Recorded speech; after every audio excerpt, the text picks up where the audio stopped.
turn shakes and the brave get made. PHG in the air, hear the whole room call. Season 4 tonight, yeah, we came to ball.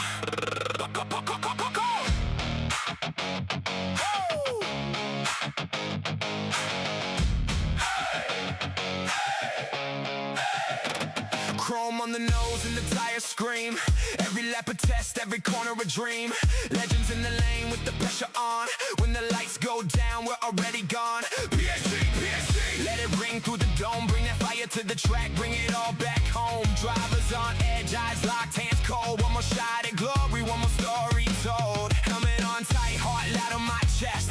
Nerves like a wire, but I never rest. Grid full of ghosts with the title to keep. And the whole world waiting when the red lights sleep. Every move sharp, every line stays clean. Close on the inside, cut through the scene. If you want the crown, better hold that pace. Cause the legends don't blink in a high-speed race. Hear that shit now. PHG, PHG, PHG. Feel it shake now. PHG, PHG.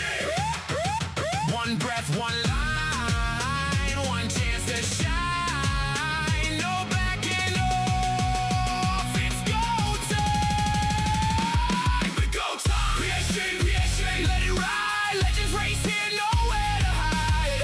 PHG, PHG, feel the flame. Season 4, we all know the name. PHG, PHG, take the crown when the lights hit red. We don't slow down. PHG, PHG, hear that roar. The legends race here, and we want more.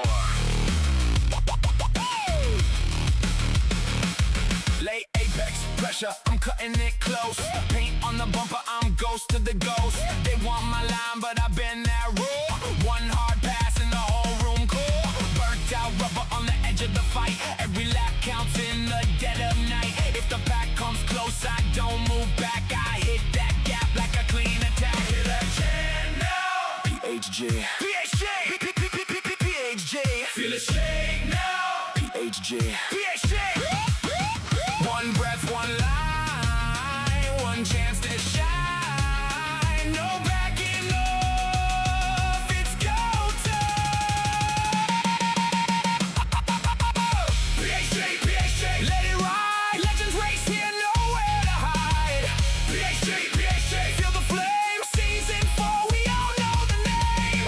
PHG, PHG, take the crown when the lights hit red. We don't slow down. PHG, PHG, hear that roar. Legends race here, and we want more. Yeah. Look at that lineup. Look at that pressure. This is where the fast learn fear, and the fearless learn speed. PHG, World Series Season 4. Not a warm-up, not a preview. This is the race. This is the run. This is where legends move. Take the signal, lock the pace. One more lap, one more chase. Hands stay steady, eyes stay true. Every rival pushing through. And the crowd all rise and the engine scream. We break the limit, we own the drive. PHG, PHG, let it ride. Legends race here, nowhere to hide.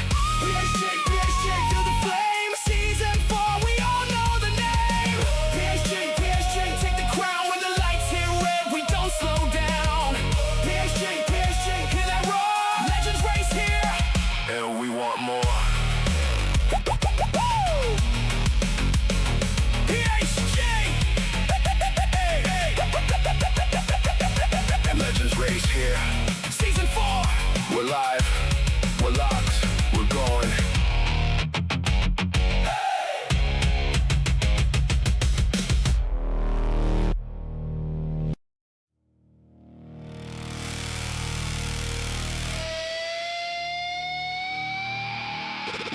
Welcome in, buckle in, tune that grip. PSG World Series Season 4, let it rip. 4 wheels, hard lines, one more lap. Hear that chant, shake the whole room back. PSG, PSG, say it again. From the first green light to the very end. We came for the smoke, came for the pace, came for the chase, came for the race. So if you hear that roar in the back of your mind, that's the feel coming up on the inside. PSG, PSG, let it ride. Season 4, and it's ours tonight. Let's see. And hello. Yep. Making sure everything is working. Welcome one and all. For the final round of season 4 of PHG World Series. As you can see the track map on screen, we're at the lovely Daytona road course, and accompanying me here in the booth, we have Pink Mishi doing double duty, both keeping tracker times and with the occasional color commentary. How are you doing, madam? Hello. I'm doing fantastic. How are you? Doing good. Trying not to die of a heat stroke this coming week, since we're going to be in the upper 90s rest of the week starting tomorrow. Oh, But yes, but that's normal for us down here. yeah, and then Shaggy always does his he all does the first session, and then he'll be joining us afterwards. So we wish him the best of luck. And tonight, our guest commentary is done by. He doesn't think he's fast, which he kind of sounds like me. I don't think I'm fast, but it's Jeffrey. Hello, Jeffrey. How are you doing this evening? Hello, everybody. Doing good. Hopefully, you guys are doing great too. Yeah, Yes, welcome. heat dome aside, I think we're probably doing as well as can be expected. But yeah, I was like kind of curious on what our participants are going to be running this evening for group 3. Because yeah, us being at DRC, we're going to be seeing some more American focus cars like the Viper, and then you got Ford. I'm gonna take a peek to see what exactly the other cars, because I know there's some others. So our choices this week are the Corvette. So if we see anyone running a vet, that'll make I think they say it as can't find a better than, and Sal happy. Yeah, they always like casual. You gotta do the thing. I was like, what thing? And then, but I want to see the liveries. It's a 4th of July weekend.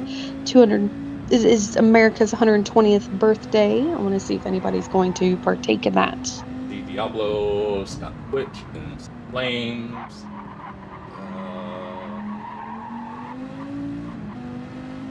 Switch on to that, and then on his Viper, and Shaggy's got let's see, obviously gotta have Susan, and then as well as Brenda, so you want to see it. Then you got, I want to say, is that like golf-like colors? I think it's the blue part is very similar. I think he was going for the Ken Miles look, because Ken Miles' car right in front of the headlights had that swoosh over the headlights, where Ken's is red, Shaggy's is that pink WRX Impreza color. Okay. All right, and then so these are going to be our first two to start us off this evening. But yeah, the other cars, you got the Ford Mustang, and then obviously you see he's doing the Ford GT. Then you got the 2 other Ford GTs. You got the LM race car Spec 2 and the LM Spec 2 test car for Group 3. Then for our Group 1 participants, if we get any this evening, it's all the Group C cars. So you got Mazda 787B, your R92 Nissan, your Sauber Mercedes C9, the Porsche 962, and the Jag XJR. But yeah, well, I think it's going to be in Jeffrey was speaking this evening before the broadcast. I was like, we have an idea of what we think people will be running in Group 3. Like, wouldn't you agree, Jeffrey? Yeah, I'm actually glad though that Shaggy did chose the 4GT. I'm just hoping maybe in this qualifying session we could have hopefully a mixed Ferrari. And not automatically pick the Viper, but you'll never know. I will be able to say though there should be at least one confirmed Corvette in this particular series. I'm not too sure when he's going to qualify for that Corvette, but we will at least have one Corvette in the race, unless he changes his mind. So, do you spill the beans on who that is? Nah, at this time no.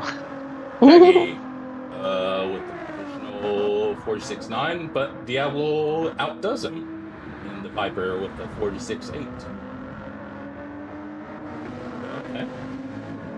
Very nice.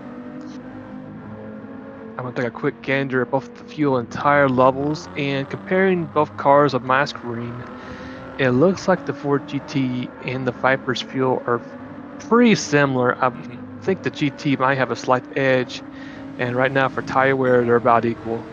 Except it looks like the GT does have a little bit more fresher tire life than the Viper GT as of right now. I will say the only thing to keep in mind, since it's Shaggy that's in the GT, like he uses automatic, so he'll probably I was like use a bit more, maybe a bit more tire wear and fuel, but yeah, because if I remember correctly, I think it's better with the 4GT if you short shift it a little bit around the gear indicator. Yeah, I believe so. And right now Shaggy is up, so is Diablo. Diablo has hit purple in his last stint, while Shaggy hit blue for almost a quarter of a second. He is up 2/10, and Diablo behind him is also up a little over 2/10. Oh, you got Endo. That gets a penalty. So And that is one crucial part where we got the drivers have to worry about is going to be the last part of the bus stop, because it's very easy to overshoot that last section to get that penalty. 46.7 from Shaggy as Diablo hops in for some new rubber. But yeah, like Mish said in the chat, try your best to not forget those of you racing this week to submit your livery. It makes her job so much easier, and a happy Mish is a good Mish. I really do enjoy seeing all the liveries that people come up with. They're so creative and personalized.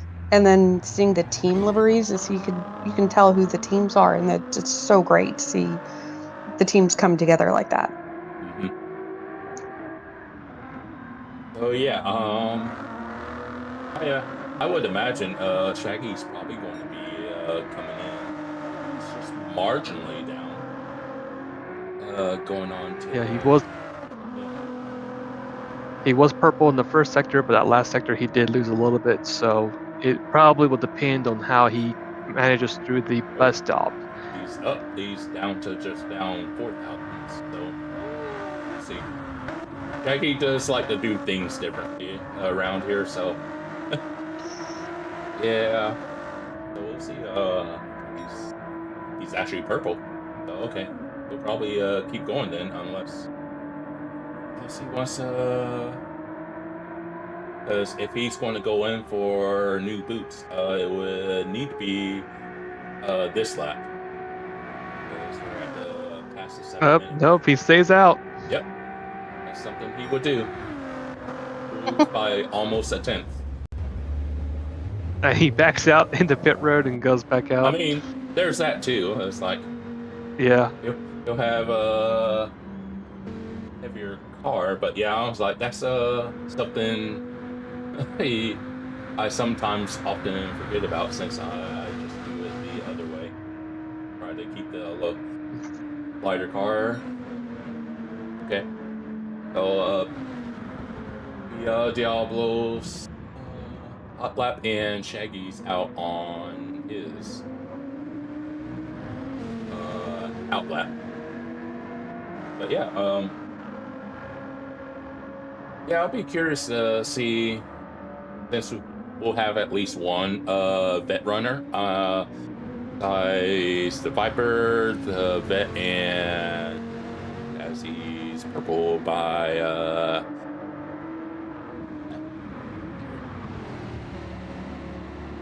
half tip. That's what I was. I was like, I think it the was words. hypercarbonic. Yeah, the word was there. I'm like, oh come on, like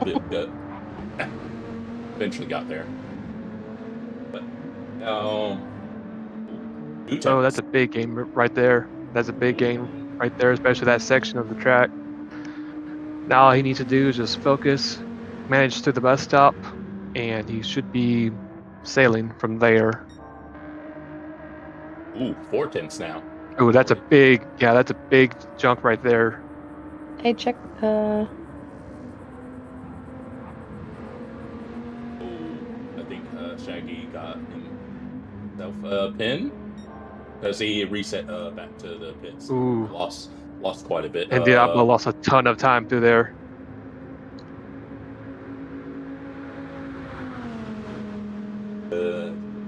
Yeah, I imagine Shaggy ended up getting himself a pin. Unfortunately, I heard it. And Diablo will capture the pole once again. Okay. 146.363. So it looks like if he's got that, then looks like our proper aliens will definitely be maybe about mid to low 45s, possibly. I would say so. Yep. So let's see if Diablo is currently up on his time. Okay. But yeah, as it stands, our original pole will be with the Viper. See if any. Ooh. Ooh, Got a little ooh. loose there. And you can see that he lost that time. But we'll have to wait and see if he can reground all that time he lost at the bus stop. Yep, because kind of like the lottery, the bus stop is. It's like you can win it all or lose it all. Okay. Looks pretty you can tidy through there and gained about Yeah, he gained some time. Yeah. So it looks like he's going to have himself a 46.3. Okay. Not bad from our first two volunteers. Oh, they're setting that Good bar pretty line. high. 46.6. So he does not improve despite having a much better bus stop. Yeah, and I imagine Shaggy is like voice slurs were probably voiced. Not going to confirm nor deny that.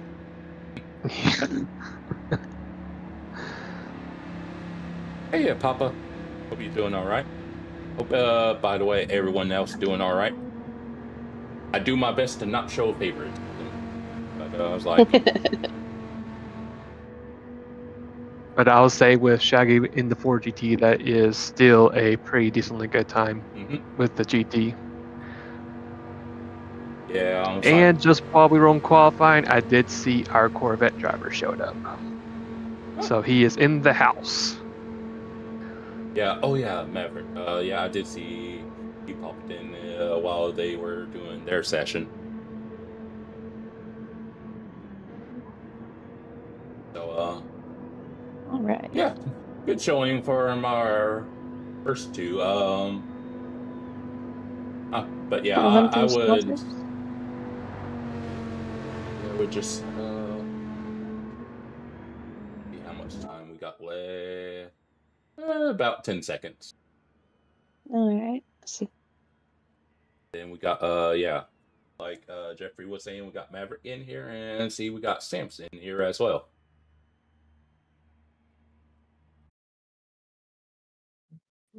Okay, All right. and there we go. Diablo with our provisional poll time with his 46.363. Then Shaggy in the 4GT with his 46.628. He said his best time so far has been a 46.5, so he said he was happy with it. So I was like, I mean, if you hit what you're aiming for, then I was like, then well done. Very nice. Yeah. Very nice. Oh, you got by the way, Diablo down as a 36, not a 46. Yeah, no, I just saw that. I'm changing it.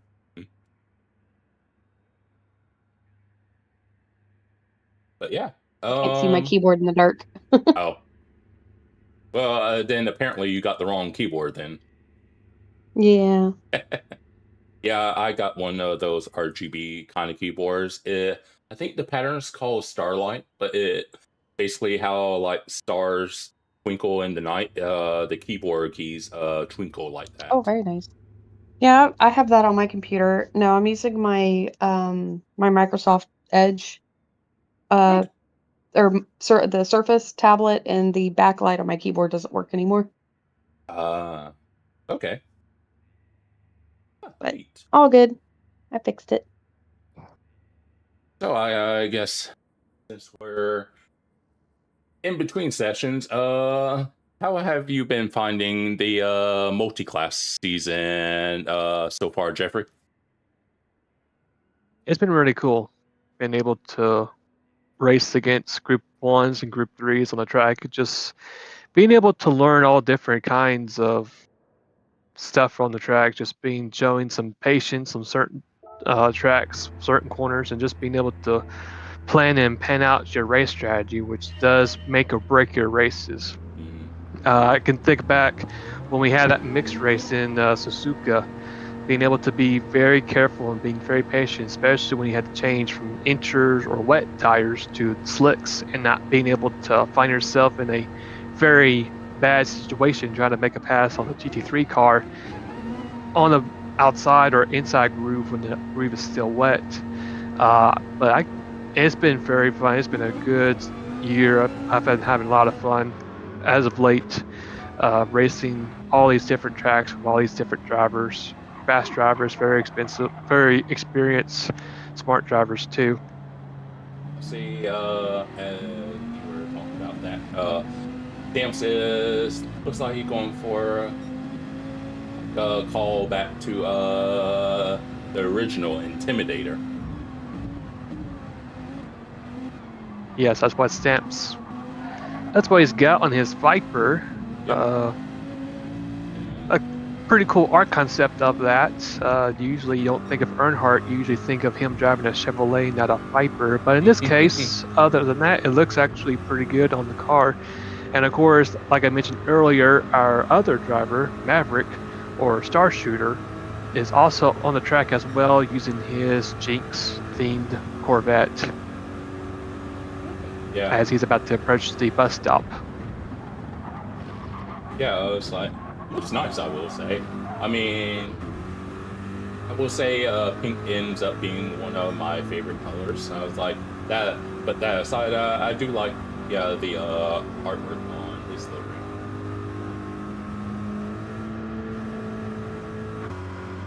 Okay, but And I would say, you go ahead. Oh, you can go ahead, and mine was probably going to be something a bit longer, but you can go ahead. Okay.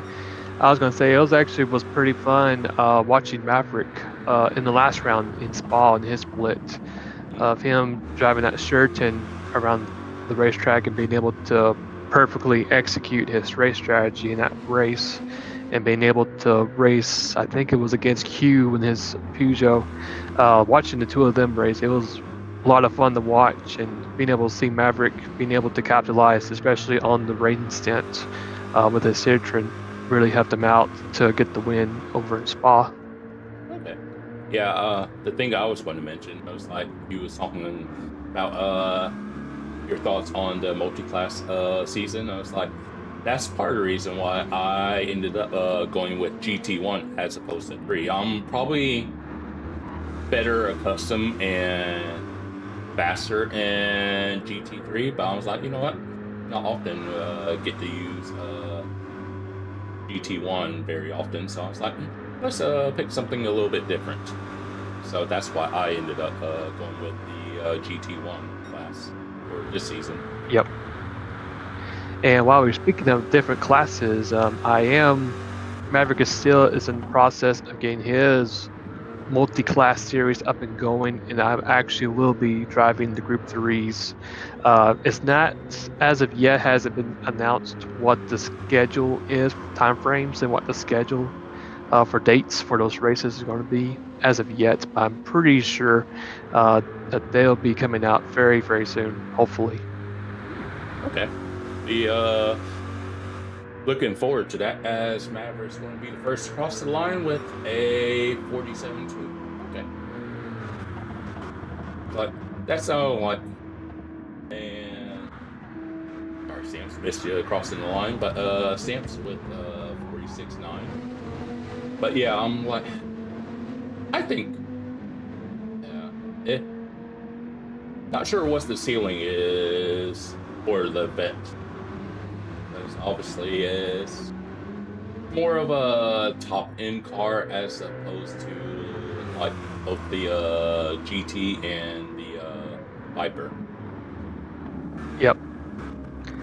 I'm looking right now between the fuel and the tire advantages between two cars. So it looks like the tires are pretty similar, but the Corvette does have a little bit, just 1 or 2 frames extra of fuel in this gas tank.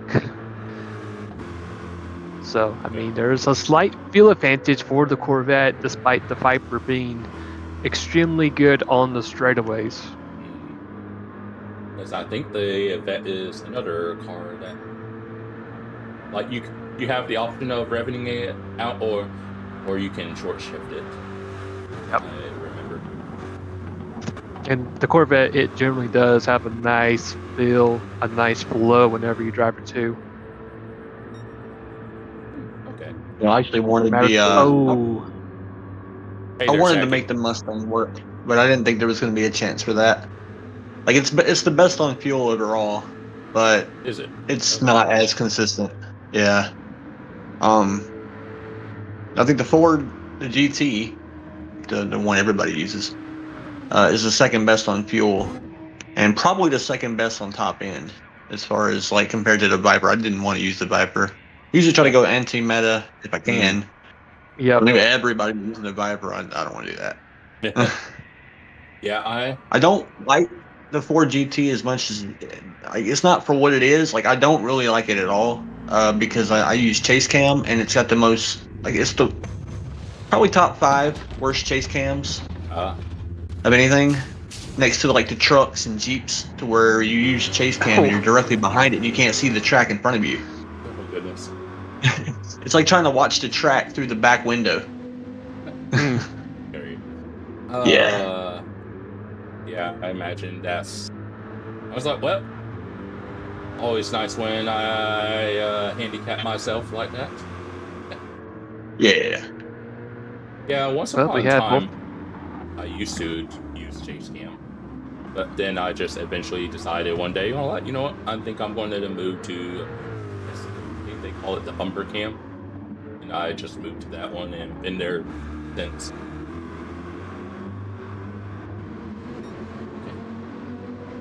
Yeah, that sounds like me too. I used to be chase cam all the way when I was younger, and it wasn't until I forgot what year it was, but I started using front the hood cam. That's Yeah. my go-to usually. I would do cockpit in NASCAR games though, Ah. just because it was more fun that way. You Oh know, yeah, yep. More especially surreal. when you're at like, yeah, especially when you're like in Bristol or Martinsville, where it's just like side by side the entire race. There's always something to do. It's not like you're just getting out and there's like seconds in between each driver. You know, at long 1.5 mile tracks, and just kind of gets everybody's settled in. Nobody's doing anything until Yep. somebody crashes, of course. But Yeah. you're always looking out, and you can just. But we got Maverick and Stamps heading back to the finish line, start their hard laps again, see if they can pick Yep. up some time. And I just noticed that Stamps, into turn 3, he actually took the high groove. So he was trying to get as much speed as possible out of that corner, heading to the start finish line to start his lap. Okay. That's an old favorite NASCAR trick. Whenever you start your qualifying lap, your first hot lap, you want to stay on the high side, get as much speed as possible, and then you dive below, close beside the yellow once you start your first lap that didn't count. I think the last time we were at Daytona, of course, I think we had a few people do that, but not everyone was doing that tactic. Yeah. Okay. I was actually thinking about because we were here for a daily. We did when the Power Pack came out and it released that new Mustang looking car. I don't know what you Yeah. call Yeah, that I one. American Right, Muscle, yeah. American Racing, yep. Yeah. And it was just OP over everything. So if you didn't have the Power Pack, you were basically stuck on having a good time in Race A that week. Oh yeah. Yeah, And because I grinded on that and basically did everything I possibly could to figure out every little thing I could do to change it. And I actually got to P1 overall in the world. I think I ended up P4 at the end because it was just that hard. I'd beat people, then they come beat me back. Got into it with this Canadian for like most of the week, just back and forth trading the top place. And I finally just like, okay, I got to give up. And then an American actually took it overall. So I was like, okay, at least an American got it. I know exactly who you're talking about too. That's the funny part. Yeah, that was tough. Ooh. All right, big got improvement in- for Maverick at 46.9. And Stamps. Yeah, he improved as well. He's down to 46.6 as well. For a second, I thought he tied me. I knew I had a 6. I was like, well, the way ties work, whoever said it first gets to go ahead. Yeah. But no, he's just a little bit behind me on that. Okay. So it's very close. Yeah, Maverick with a 46. Very nice. Yeah. I knew he could do it though. Yeah, especially being in the vet. So it's like we were talking about. It's possible. Before Yeah. you hopped in. That. Ooh, we got loose there though in that last corner. Well, all the cars are about a half a second on one lap pace. They're all about a half a second apart, I guess, at the best. Because I was able to get the Mustang within a couple of tenths, the Corvette within a few tenths. I think the worst one was probably, I can't remember which of the other GTs. I think it was like the Spec 2. Can't remember, but it was a little bit off. It just didn't have any rear end. Like it was kind of bad on that part. Okay. Also bad on gas, like way worse than it needed to be. Yes. Oh, that's gonna be a penalty. Stamps had it. No penalty? It's still. Oh, There it is. is. You got- I was like, yep. he got away with it. I thought they gave him that one. I was Yep. like, wow. Yeah, I was like, Unfortunately, he was purple, and he's going to Yeah. serve that penalty. yeah, I was Yeah, like, because he had my time. He had me beat. yeah, you got saved by PD for once, Shag. Well, I mean, yeah, it's weird because I did a practice race here, and I swear I got away with a few of them in that race. Yeah. Like cutting a little too far over. I was like, okay, where's the pin? Where's the pin? I didn't see it. I was like, all right, fine. And then I barely nip it the next lap, and I'm like, oh, that shouldn't be a pin. Why is that a pin? Oh yeah. Very inconsistent. But yeah. Yes, Jeffrey, if you wanna Yeah, I'll Tell call it. our viewers. So for this particular round, the fastest lap goes to PHG Stamps in his Viper with a 146.641, and exactly 3 car lengths behind him is going to be Star Shooter with his Corvette at a 146.941. Yeah, Stamps definitely had Shaggy dead the rights, and PD are like, are you sure about that? Are I you did sure my about best lap that? on like 3 lap old How about tires. no? I kept messing up and I just kept running laps because I was like, well, the tires, I'm still getting purple. I might as well just keep going. And then the last one, I was like, I got to go and duck out of here so I can get another lap in this because I don't, trust that these tires will for another lap. Yeah, it's like you just kept getting a purple. And it's like, well, if you were down at any point, you probably would have gone in, but you kept more like, oh, purple? Yeah, I was right. like, Well, oh, yes, I literally did 1 lap just to set the lobby up. I did 1 lap and it was a 0.5, and I was like, okay, that was it. I don't like when the fuel is out of it. Because I get used to how just one was it one shot qualifying like F1 mhm. has done, where you get 1 lap and that's it. I mean, they do that in live events. They get that 1 lap and that's their qualifying. So I've gotten kind of used to that. I get it on that first lap, and after that, different parts of the car change. The weight and everything, and then it kind of throws you off. So I'm like sitting there trying to figure Oh out what yeah. I'm doing the next couple of laps because each lap is a little bit different. This is a little lighter Okay. physics. So, I guess next, since we're in between sessions at the moment, next question for you, Jeffrey. Was GT your first uh racing game that you got serious in, or were there anything else that you played first I'm, before GT? yeah, I'm pretty sure I could safely say that Gran Turismo was probably the first simulation game I got really seriously on. Now, when I was like way younger, of course, I had some of the NASCAR games that I could play on my Nintendo 64 or PlayStation or my uncle's PS2. And I think the first game that really blew my mind back then was Dirt to Daytona on the PS2 because it was like 10 out of 10 on my. But yeah, Gran Turismo versus Forza. Gran Turismo was like the first one I really got seriously into the real simulation. GT4, the GOAT, and so was GT3. I did GT4 first. I found it at a local junkie lot, picked it up, and started playing it. And then next thing you knew, a couple months later, went back there, got GT3 A-Spec.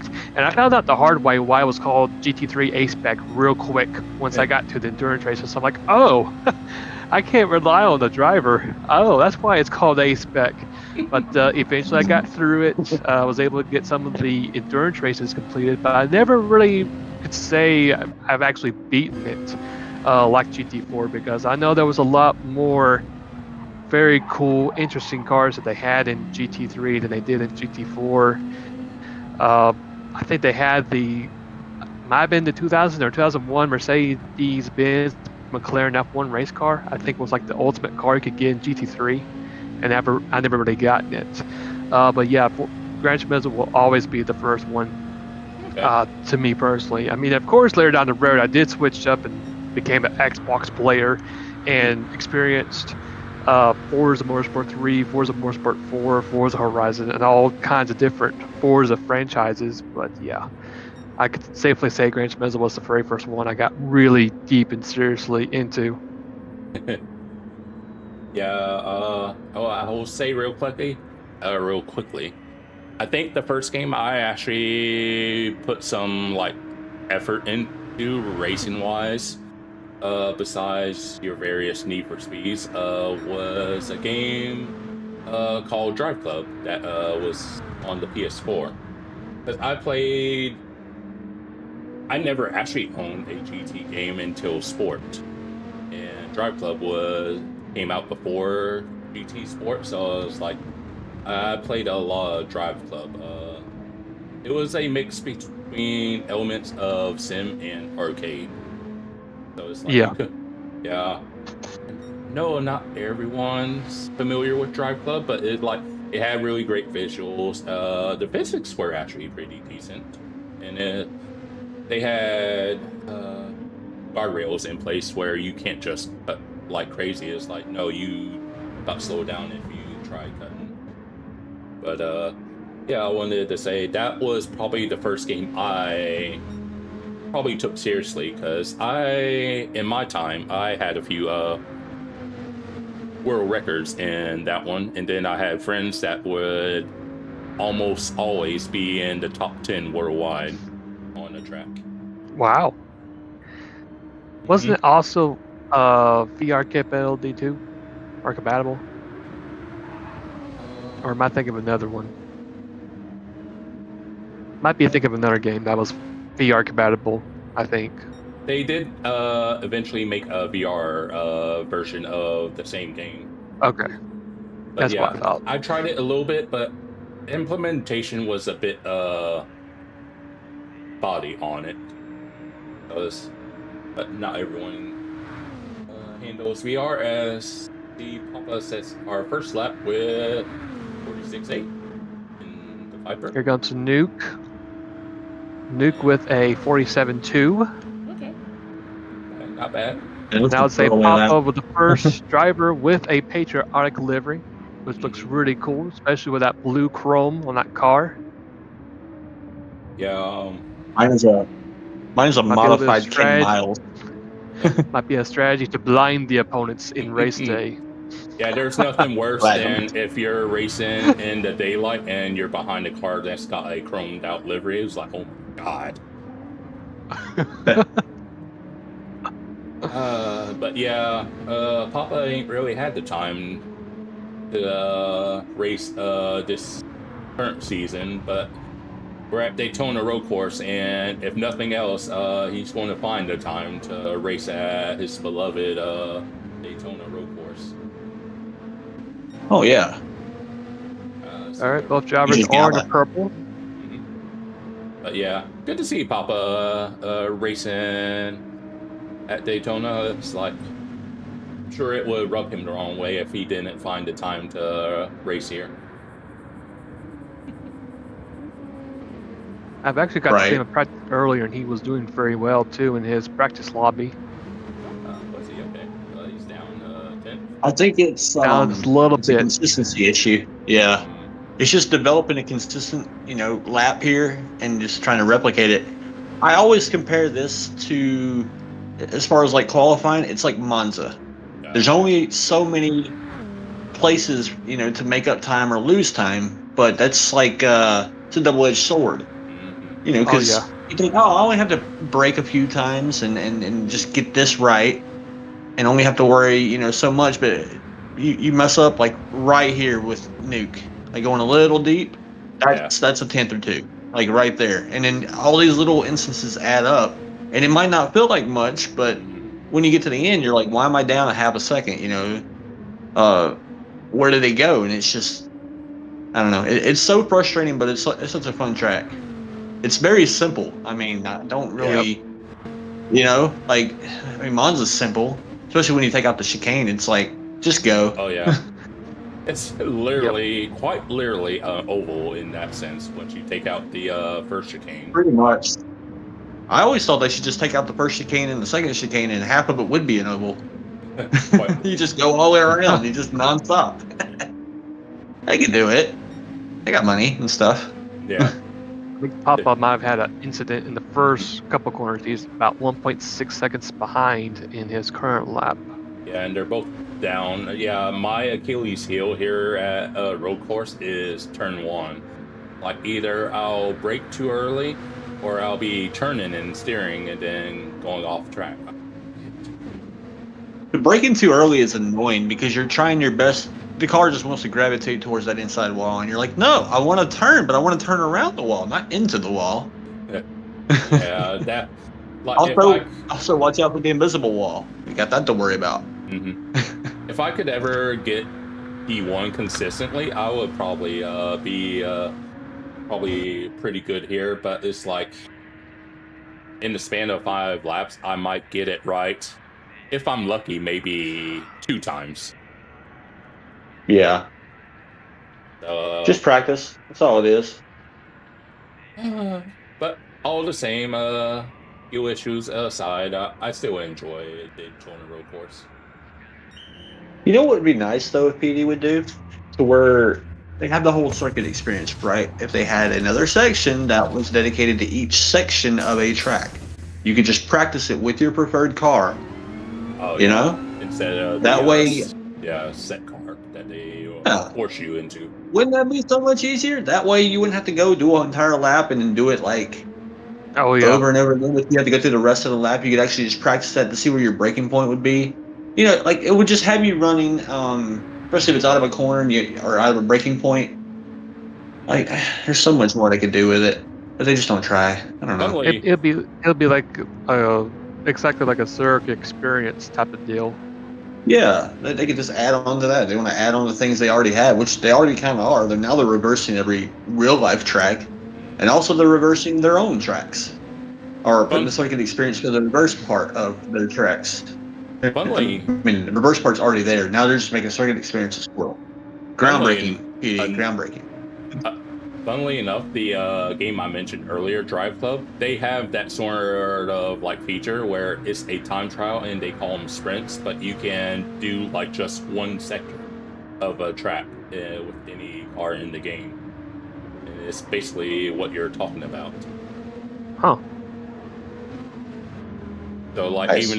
even if a sector on a particular track is only like 15 seconds long, since it's a time trial, everyone would try to get the world record for that sector of a particular track. But yeah, it was pretty fun.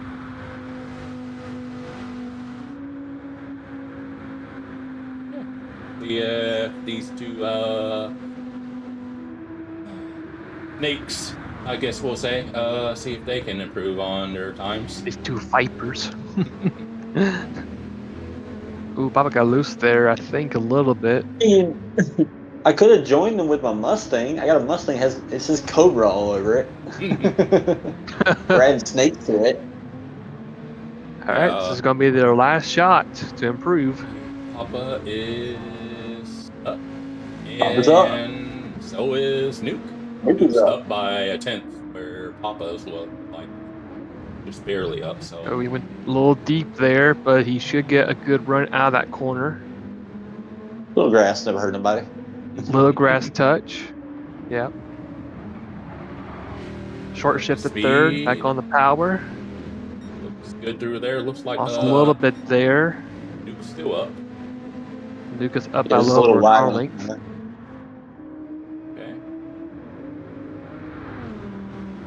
All right. Well, yeah, I totally He's gained forgot. a little bit though. Yeah, a little bit. I totally forgot this isn't called the bus stop anymore, even though we'll probably still call it the bus stop. What do they call it now? The Le The Mans Daytona chicane. bus stop. Le Mans chicane, Yeah, but it's Daytona. and then they changed the name They're weird. at Le Mans to the, I think, bus stop. Is it? Everything's a sponsor now. You know. Yeah, quite literally. And when they started doing that with NASCAR tracks, instead of just calling it Charlotte, it's Lowe's Motor Speedway now. Yeah, Like, please stop that. Alright, Papa does not improve. Nuke improves to Oh. 46.660. All right, guys, y'all need to chill out with your 46 sixes. I know. Stop copying me, guys. That's like the 1 week where we had was close. everyone doing a particular lap time, and it's like you do know you can do like Yeah, that was Mount Panorama. Everybody was doing like 20. I think it was 206 and 204. Nobody was doing 205s. We went like most of the session with no 205s, and then they finally did it. it's like Like, it's that's a like, neat. there's no rule against There's it, other guys. numbers. But yeah, I guess I'll get this one. Nuke ends up being fastest in this session with a 40. That's a particular set of numbers, but 46.660. And Papa with a 46.897.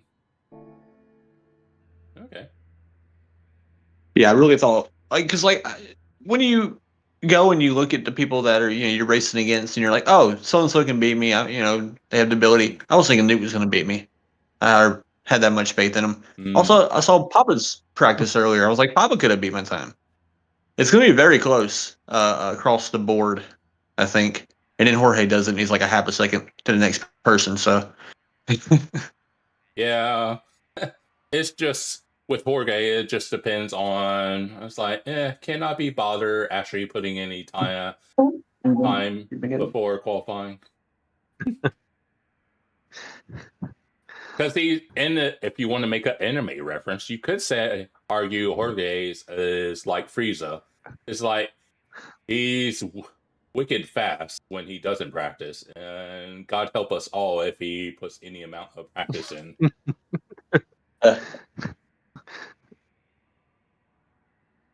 When he practices, it turns into Golden Frieza. I grew up on Dragon Ball Z, so that's how I know how to make that reference. yeah, you don't want to hear my impression because of Frieza, because he's a little racist. Yeah. Yeah. Oh yeah, with often calling it didn't matter what saying it was, calling them. Yeah, I know what you mean. Yeah, I don't do that. Yeah. And he's so proud of it. Like that's totally not a slur. Oh, Shaggy? For Saiyans, huh? Looks like we're going to have Wid put in a time tonight.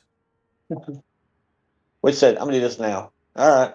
I was like, okay. It's like earlier than I expected. I was suspecting if anyone was going to run from GT1, it wouldn't be till later. Okay, I'm gonna hop in my Ford GT and chase him down. Go. Yeah, I don't think you're gonna have that much luck with that. We're just gonna detune the crap out of the 787B. Be like, it'll be a GT3 car now. He puts wet tires on the car. Yeah. Like the power of Ford compels you, Wid.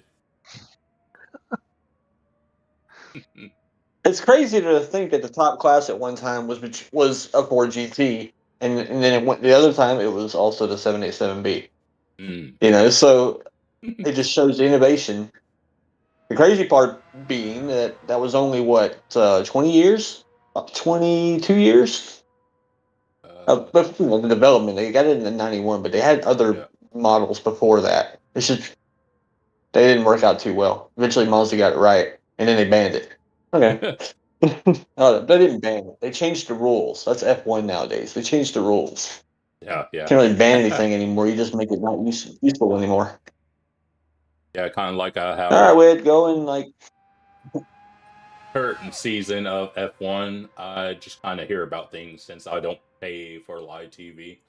It's like, oh, all the drivers are complaining about the current regs. Maybe we should change it. And FIA being FIA, I was like, all right, we changed it. I freaking hated that. Ferrari had a literal blast off the start line. They're like, nope, gotta go change it.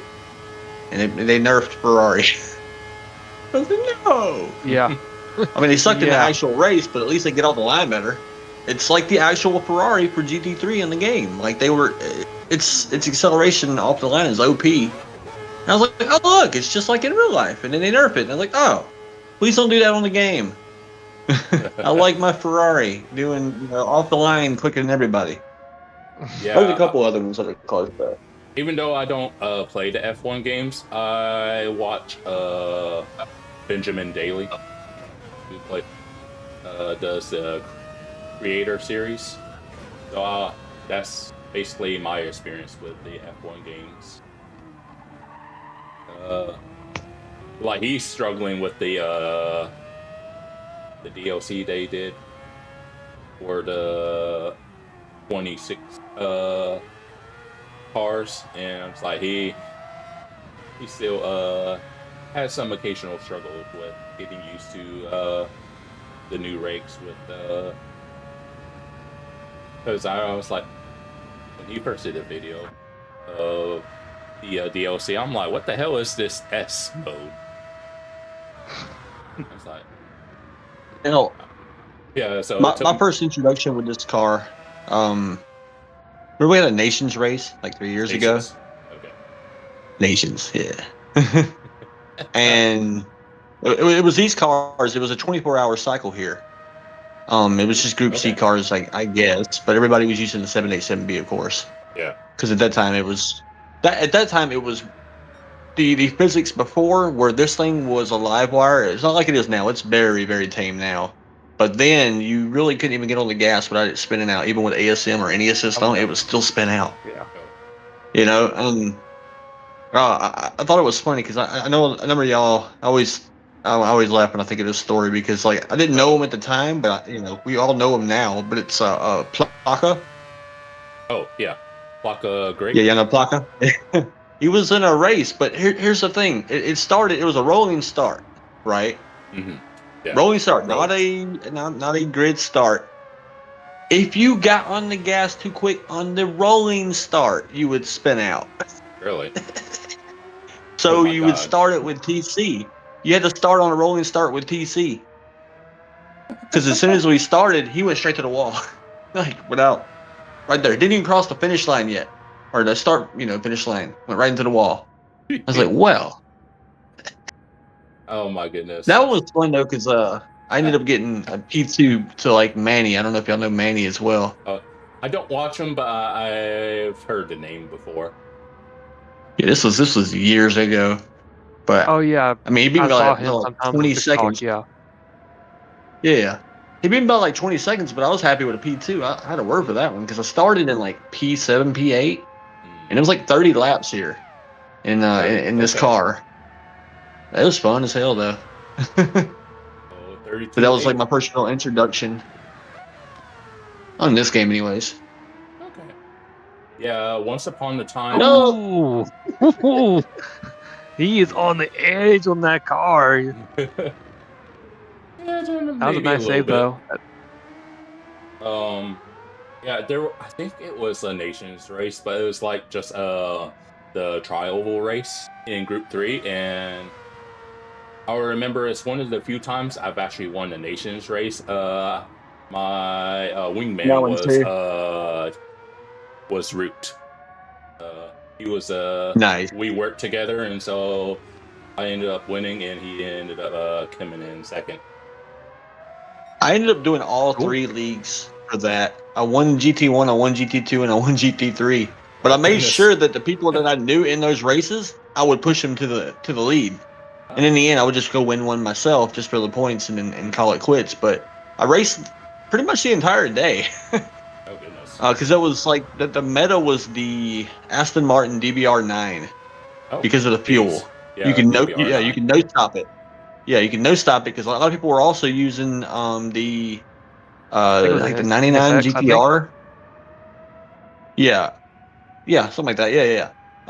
But you either had to save a lot more fuel or you just had to pit, and a lot of people were pitting out. And we got to about so many laps left. I'd saved so much fuel, sitting at about 6 or 7, seventh the end, the entire time. No rush, letting people do their thing and rake each other out, whatever. Saving fuel the entire time, and then so many laps left. I literally drove around the top 5. Just Yeah. gassed it because I had that extra saved up and just sat there the rest of the race for like the next 15 laps. Yeah. Like yeah, there was nobody that could do anything on that because I had saved so much fuel. I was one and done, and I was like, okay, good, because I don't want to ever do that again because that was kind of a long race and people were wrecking each other and it was very close a couple of times. Plus, I think heavy damage was also on Ooh, one of those because seasons. PD Yep. was stupid. Yeah. Well, they tried that a couple of seasons and realized we don't like that for every single race. No. Yeah. Small quantities like that. It'd be like, y'all know NASCAR, right? I mean, you should know how to push a car. Yeah. I remember that race because I was not One at tires that up. time. I was not in the A+ division. I was in like the B division. So we Okay, had so GT2. 15 laps. So yeah, GT2. Yeah. And so I used the NSX and basically had pole and just basically held everybody off. Okay. Right. So yeah, I exactly know the race you were talking about. Even I saw Super GT when he done it. I mean, you could see some cars had, you had to be careful with the fuel, just trying to save some fuel in that race itself. True So story. yeah. I made Super GT make races about the Daytona Tri-Oval because of how people were racing. Because like Hmm. he got mad because I beat him back to back. Like personally beat him. I made sure I beat him. Once I figured out who he was, I was like, "Who are you?" Oh And then yeah. I beat him. And I was like, "Oh, you're that guy. I don't know So, you. I don't care. I still beat you." so And you then were after the being. fact, I was like, "Oh, I do know you. Okay, I know So you're you the were. guy I beat twice." So I guess you were being Scott Chegg then. Yeah, it was that account because he kept changing. Like, cause this was a daily we had here years ago, and he went and made videos. And what it was, and it wasn't even me trying to do it, but if you were behind somebody, you they should stay on that line. If there's a person ahead of you, because the way the slip works and the way that the draft works, it'll pull your car towards them, and you'll hit that quarter panel. If they come up, you're not trying to just go up there and take them out. It's just inertia. You're going forward, they go up, and it kind of taps it, and then they go spinning. And the way he was making it, and he also clipped the video to where it didn't show that I got hit into him and tried to make it look like I took him out. And I'm like, dude, I literally have the replay. I don't have it anymore because that was years ago. But Yeah. uh, I was like, no, we're not doing that. I still think it's funny. I was like, I got into your head. The Americans were whooping your tail the entire week, and you were just mad. You made a video about it. They literally were. Everybody was beating him. I don't think he won one race. And I was like, well, and now make sure you don't win any races. Just go beat him straight Well, up. I don't have to wreck him or anything. well, I can recall the video he did when the American Mustang showed up, and I was watching the video, and I'm like, does he not know how to like? You can lower Dude. the suspension and take off the whole downforce Yeah. of the car and make sure you have like no wing on the back of the car. It's like, why You is this should just car go so race real slow? fast. And I was about to text him that. The second I was about to text him, boom, there it was. He's like, oh, you can adjust the suspension? You can adjust the Yeah. downforce? I'm like, ah, yeah. It would be a thing where every like little daily A was like a tuning race for Yeah. little whatever cars, and that made it more fun. And now it's so rare. That was the last one we had with tuning. Was that one? Everybody complained. There was one that was a Suzuka that it was all the Sylvia cars. That one was fun. I gave Papa a car with no brakes, but it was really fast. I was like, well, it was all based on PP, so you kind of had to nix some part of the Yeah. car to Mhm. make it to Yeah. where you had all the extra power. I was like, well, you're not gonna be able to stop, but you're gonna go really fast. So that's good news. And like automatically, you're like top 200 in the world just because of something I gave him, and I was like, oh, cool. It's not hard. But then like he complained about it, and then we didn't see it for a while, have any more tuning races, and then slowly more people complained about it. Some people didn't complain; they didn't care. Yeah. And then enough people, I guess, complained about it, and then it's so rare to see tuning races and dailies now Yeah. because somebody got butthurt because they didn't know how to do it. I'm like, dude, you have Yeah. all these friends quotations. Yeah. Get one of them to give you a tune. That's it. 32.4 Well, as from we Wade. did not mean to ignore Wid there, but yeah, he did Yeah, 132.4. it's win being win. Mhm. It's Was like at able this to point, save it's his like car, saved it twice from spinning out. So GG's for him for that. So a nice little yes, pickup there. he's already got it locked up. This is really just Yeah. like old school NASCAR. Drivers would lock up the championship with a few races to go. F1, freaking Lewis Hamilton would do it with like 7 races to go. He'd have it locked up, and it was Oh just yeah. like Oh yeah. just padding the stats at that point. You're like, oh, what are we gonna? I'm just using these races for money to pay for drinks for everybody after. It's Yeah, I mean, we already knew he clinched the championship before Spa, so. Mhm. But yeah, a good Right. showing for the Wid. More likely might capture the final pole for GT1. I think we'll just have to wait and see. yeah. Everybody If else there's can anyone go out home. there that can pull off a Verstappen lap or a Kimi Antonelli lap. See, they can go against Wid's lap. Oh. Yeah. Yeah, I've seen in the chat, they talking about the heat. And I seen a funny headline on Twitter today. Supposedly, the deputy mayor of Paris is blaming the heat wave that has supposedly killed over 1,300 people in France. He's blaming that on the Americans' AC. I was like, really? Is that where we're at? Our AC? Yes. I mean, Yeah, like he's blaming it on blaming cows farting would be a better argument. Yeah, he was blaming all the people in America that use AC as to the reason why France is going through their heat wave. I'm like, really? It made me laugh. I I'm think like, he might have really? had a heat stroke. That's kind of things you think about after you've gotten too hot outside. You're like, because your mind's not all there, and you're thinking of most random things. I mean, I've been there. I've worked in the heat years, and kind of scrambles your brain for a minute. I think that might be what that is. Yeah, because 'Cause I didn't do it. I think I've seen one of the symptoms of not heat exhaustion, but stroke is like you actually start getting confused. Yeah. Yep. So I was like, fortunately, I've never had a We're jealous. actual heat stroke, but yeah, it's like I probably have had heat exhaustion a couple times. Yeah, I've been there, done that. Yeah. It's brutal though. You think you get enough liquids and water and everything, and you just don't.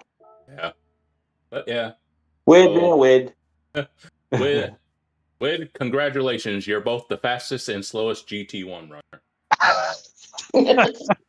You were everything. For the time all of being. it, yes. Okay. That's funny right there. Yeah, And now we have a Because that's- Jorge and a Moose and a Medal. I guess since Moose around, it's not open season. All over the Vipers, you bunch of meta sheep. Not only that, but they're also using the IRO paint scheme too, so that adds about 50 extra horsepower to their car, making it illegal. Yeah, but this is the wrong league, so it actually takes it away because of a pre-race inspection. Can't be having all that. Yeah. It's like Moose last round using that. Also a Dodge Tomahawk. This is not a Oh. Tomahawk, Moose. Okay, not a Tomahawk race. I needed a Viper. You probably should have made it look like the Tomahawk, honestly. But Oh, Maybe. a Tomahawk series sounds awesome, especially if a VR with it. That would be awesome. But he tried to make it work, and then he's like, "Why did my time not count?" I was like, "Well, your ride height, it's just a little too low, like a quarter of an inch too low." Yeah, try next time. The All- ride height all is that too low. car. The acceleration is too good. Mhm. Yeah, You can't You're have about a 2,000 active horsepower too DRS much. button. we can active from the future, being controlled Plus your through a portal. Your car is a fictional car, is not a legit car, Okay. Yeah, Yeah. Yeah. which is probably the biggest point. I can't remember the last time I've even driven any of the Tomahawks. I was like, I know there's the one that completely like just messes up your brain with how quick it is. Is it the X? Oh yeah, That's and It's that the used X. to be because I think there's that an used S. to be the go-to for Tokyo Yeah. 600 back in the good old days Yeah, when you could get that race Drive done it within with freaking 16 to intermediates or 17 something. minutes. But yeah, Yeah. It's like, I remember Right, that well, one. It's like, sure. because driving that car reminds me of Jimmy Broadbent will every once in a while just drive stupid fast cars around Nords, and yeah, so that's what that reminds me of. I was like trying to drive that car. It's like you literally have to rewire Oh, your brain. Jorge. That's a wall, sir. Yeah, Barry are going to file a suit against you for improper touching. Yeah, Want to give a shout out to Metal. Very His nice. lovely American livery. Shaggy's just going to send you the invoice for that barrier, Jorge. Yeah. Okay. Embrace it. Good wrench. As you notice, both Jorge and Moose using that high groove into turn 3, trying to build as much speed as possible, heading toward the finish line. It's a risk reward. Yes, you gain a little bit more, but also you're right against the wall. So if your nerves kind of get to you, you Yep. might tap the wall a little bit.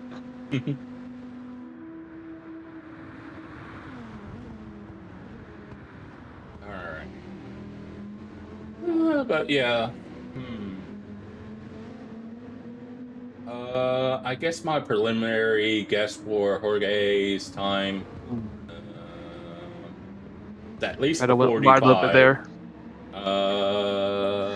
I guess I'll say 45, 46. For Jorge, So yeah, 45.6. I'll say 0.8. 0.8. Can't give him everything. I'm going to say probably a 48.9 to a 46.1 for Moose. That's my bet. Apparently, Unless they pity. find a star or a multiple shrooms on the track, I don't know. Ooh, a piece of Or a bullet bill. ooh, piece of candy.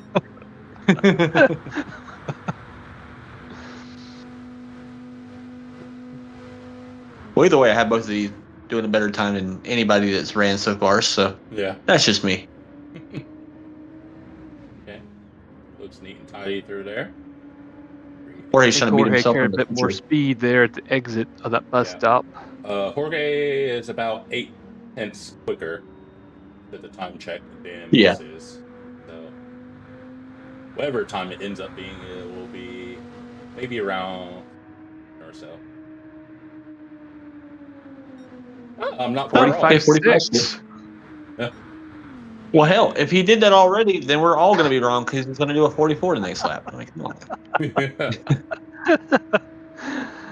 Moose with 46.5 and Metal with a 150, but Metal made a mistake on the first turn, so surely he'll improve the next couple of laps.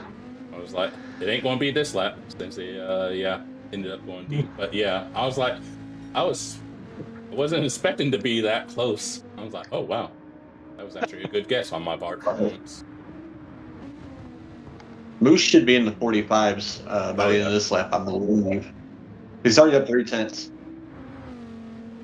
Okay. Ooh, no gas. Unless you're here to cut it. I mean, if he's getting All right, paid for sector it, then 2. fair play. Jorge lost Right. time there. Moose is up 3 car lengths, so that puts him about 46.2 at the time being. Okay. And Y'all using y'all's Vipers. And Meadow has gained about 6 car lengths in his previous lap. very good. Moose has gained almost 4 car lengths, so he's looking at a 46.1 if things keep going the right direction. And Jorge should be, still down. Yeah. He's down a little bit. And 4/10 now for Moose. Ooh. Meadow through the time check is down. I was like, Jorge is going the pit road. Moose is Yeah, going Moose to is stay too far out. up and not take it. Oh, so close to a 45. 46 flat. Yeah, he'll definitely be pushing for 45. Got some Meadow on the pit road. Get himself some fresh tires. All right. Let's see. If Jorge improves and just doesn't just settle for his time, even though I said 4, I think if he improves, it'll probably be actually it might be a 0.4. I was going to say 0.5. But I'm like, well, he'll be on a lighter car, so I was like, do it. Might be on for getting prediction right. Maybe not completely right, but hey, it's usually I'm way off on these predictions. I don't do good with a lighter car sometimes, unless it's in the rain. Actually, I prefer a heavier car in the rain a lot of times, Yeah. just a little more traction. Because it's really I'm easy, going. especially if you're running with like no assist. It's easy for it to get a little loopy coming out of the corners. A little loosey goosey. Yeah, because it I'm changes the going to balance of the predict. car. I think Jorge is going to probably do a 45 to a 45-2. That's my prediction. I know Okay. that seems a bit steep, but Eh, he could pull out a Antonelli kind of lap, and I can tell he's trying to burn some more fuel out of the car too. yeah. So it'll just depend on what the next 2 laps what he can deliver in his run. Yeah, I was going to say Moose is in the pit road. if you watch Jorge long enough, as long as it's within reason, almost nothing is out of reach for him. I was gonna say, don't watch him too long; you'll go blind.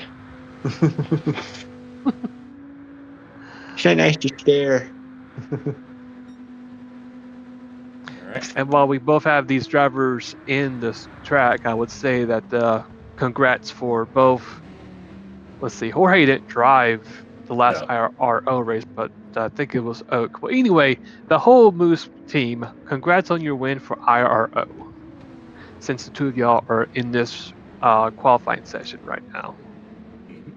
I finished behind both of these guys in the last race, like right behind them. It's very close. He's behind by a quarter of a second. Who's behind him, but on this outback. Let's see what Meadow can do. Meadow's about to cross his first checkpoint. Is up almost a second. Down. And Jorge is just down just a little bit over a car length. But he'll have another lap after this one, so should be a little bit lighter car. I swear the car just gets too inconsistent when it gets that light. Oh, he's now under a 10th. So he has to nail this just to improve a little bit. Meadow lost a little bit from the last checkpoint, but is still up by over 8 car lengths. That was nice. Through there for Jorge. Still down a little bit though. Just a little bit down, but he'll gain it back since his car is lighter. It'll just depend on how much time he gets back.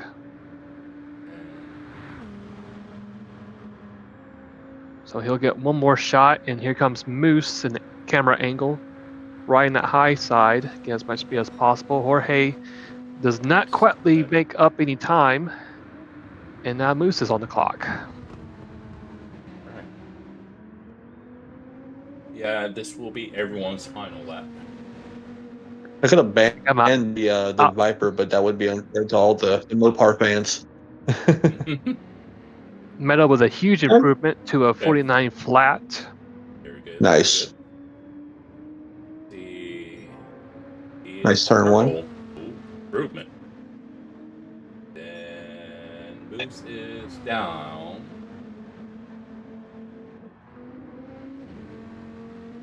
Okay. See if he can keep that momentum going into the hairpin.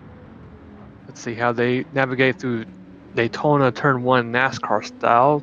Flat out. Improvement He's up for Jorge. over a car length for Jorge. And Moose up by 22 1/1000ths. Hey, it's an improvement. time check, he's 2/10 up. He might get a point for, like I said. And Moose is up. See how he's through here.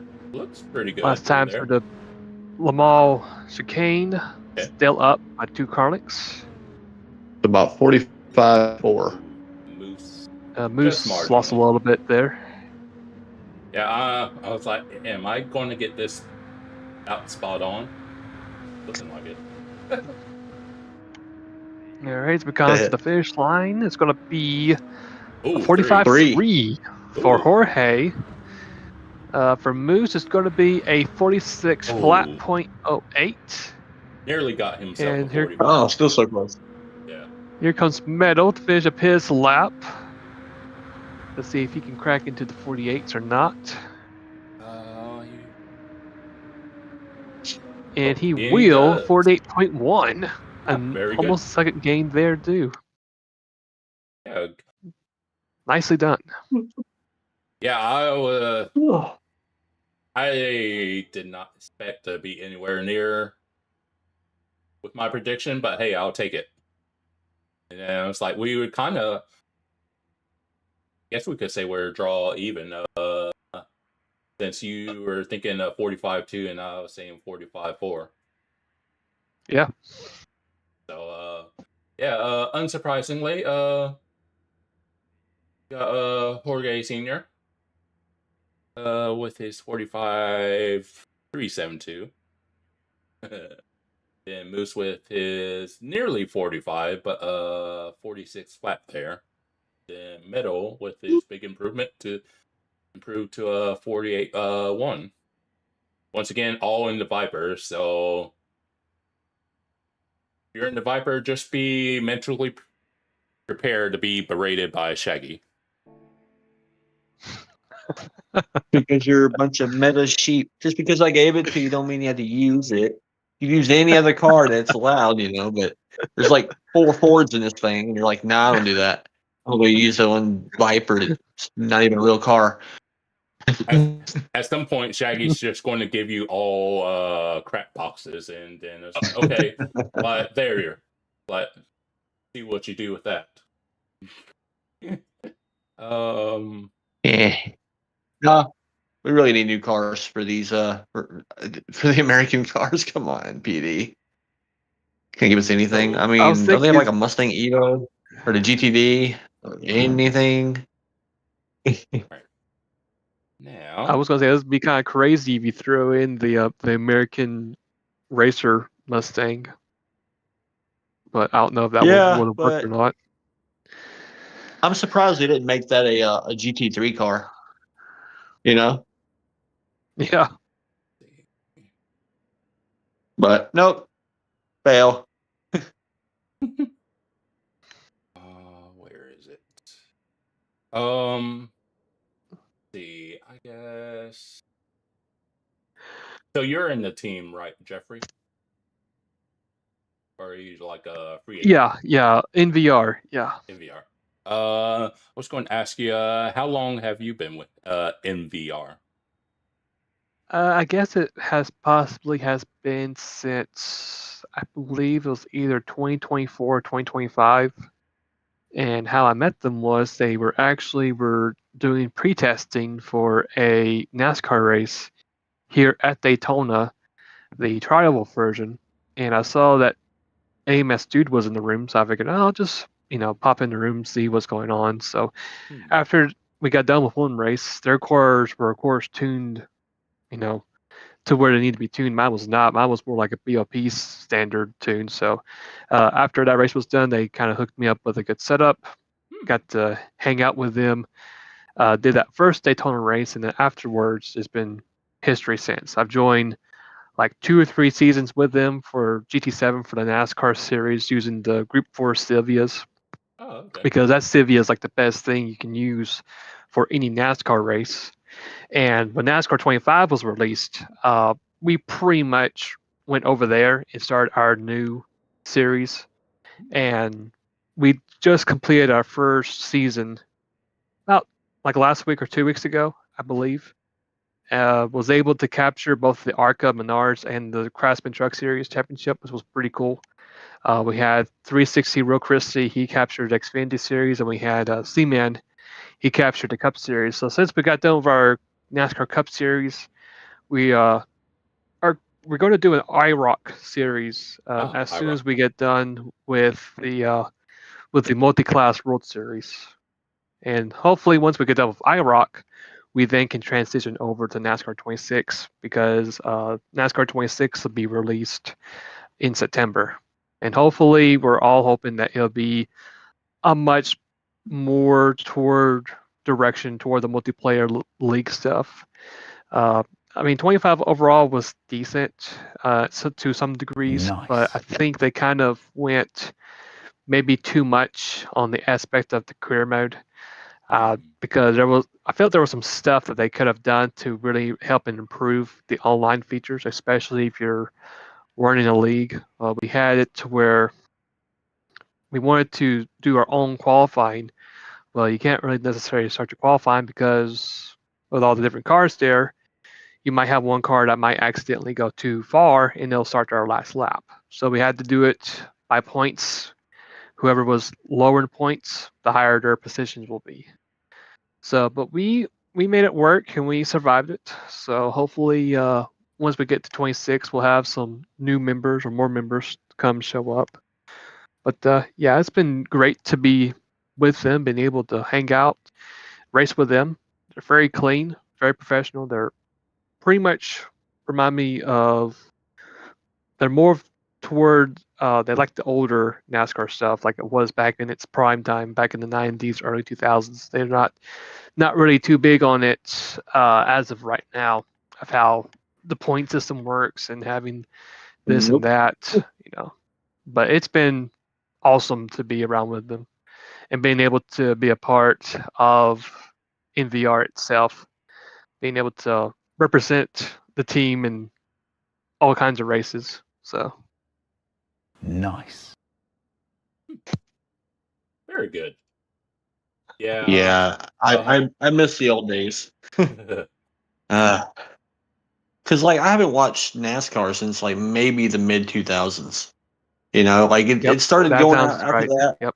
and it's like I think once Junior went to like the '88, I was like, I'm done uh, because it's just everything is just kind of, you know what I mean? Because I'm like, Yeah, I get you. I want that back where it was like you knew who was going to be dominant when you went to like the super speedways and you had the short track aces Oh and then yeah. the road course.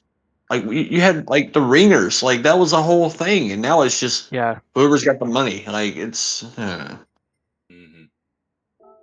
but of course you only had two road courses per year back in the day. Yeah, you I had do Yeah. wish they had Sonoma more back. That's and probably Fignon the and only Watkins good Glen. Yep. thing.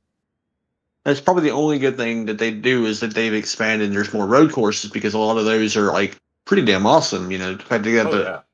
the Roval and Coda and the street courses. Not so much on those, but the Yeah. tracks that we're used to in other games and whatever. Yeah, more of that. Yeah, because if you Yep. try to name one of the older courses, I'm like, what the hell is that?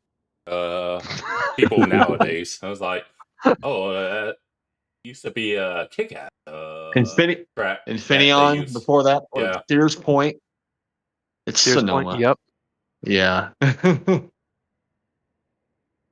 Let's see. But yeah, since we got Also, it trips them out. They're like, "Oh, NASCAR uses the short track of the Glen." I'm like, kind of cool if they used the big one at one time or another. You know, I yeah. could see them doing that. So I guess since we got a bit of a low right here, haven't mentioned our sponsors. So I guess can quickly go through that. So for any, I'll make it quick then. I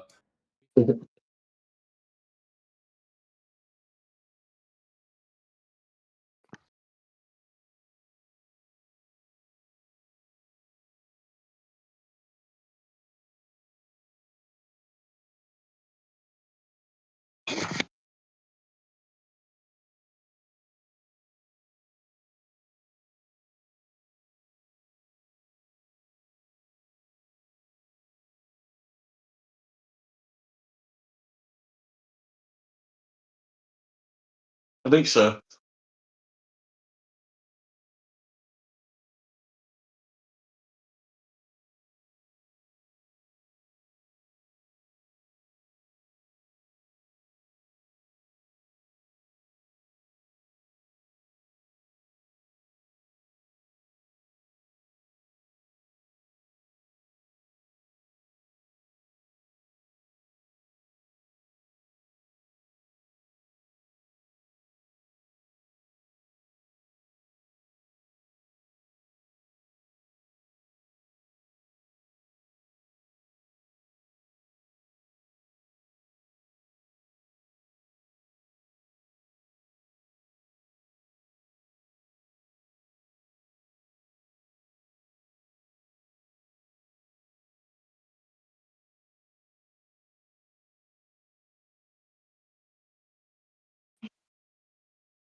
Not gonna lie, I'm Yes, we kind do. of proud of myself for being remembering to do that without being prompted. I was like, hey, there might be hope for me yet. Just maybe. But yeah, we got K Dub in here. I'm like, K Dub, you're in the Viper, so I was like, you might need some therapy after Shaggy gets done with you, but best of luck to you. This film always made me remember that we are without a pinnacle, like a car that everybody knew because you knew the name, you knew what it looked like. Especially if you would, because you would always put this car in a lot of ways with Laguna Seca, Mm. like Vipers in general, plus the what I'm talking about, the Pinoy's Esperante, Mhm. that long front end. Basically, I think BMW, like, or not BMW, but Mercedes copied that whole shtick now because all their cars are like long in the front, like the Z4. Oh, yeah, yeah, yeah. It's like, We're without so many good cars from previous games. It's sad. Also, tracks. Also sad. yeah, and then the only problem is, I was like, hey, we're giving you an old track, and then it's like, well, we modernized it. And I was like, oh, I didn't ask for that. Well, this is what you're gonna get. Well, I don't want it. Take it back. No, you kind of there's no refund. Like you're not gonna get anything back. It's free. I don't care. I don't want it. They can take Iger back completely. They can go and tear that apart and send it to the four corners of the earth, and I would not care. That is an awful track. yeah. Trying to like spoon feed us that crap, and I'm like, please stop putting that in the daily. Nobody wants this. Go away. It's probably good for rally. That's about it. I was going to say that'd be the funny thing. If we got a new track, they probably like, here's the Iger rally track. I was like, oh, Well, no, I mean they already take it because it's like the way the corners are. You know, you take like a Group B car there, and you know you can just kind of rally it out, and mhm.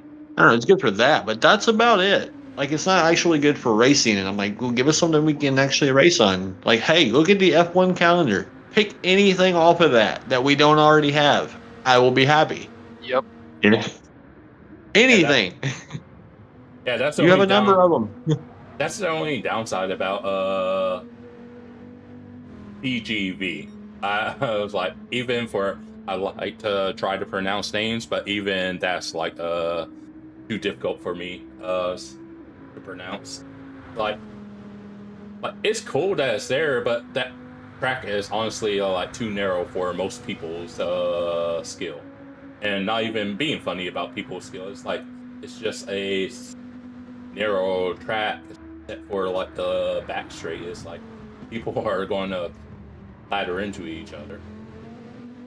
I've had one good race there that I liked, and it was because it was like a nation's race and one of those, I think the old Hondas, and that's the only race I've liked there because they were so slow that you could kind of full send in a number of the corners, so it kind of eliminated a lot of the braking points, which made it more Well, don't- enjoyable because the more you have to brake, the worse it gets.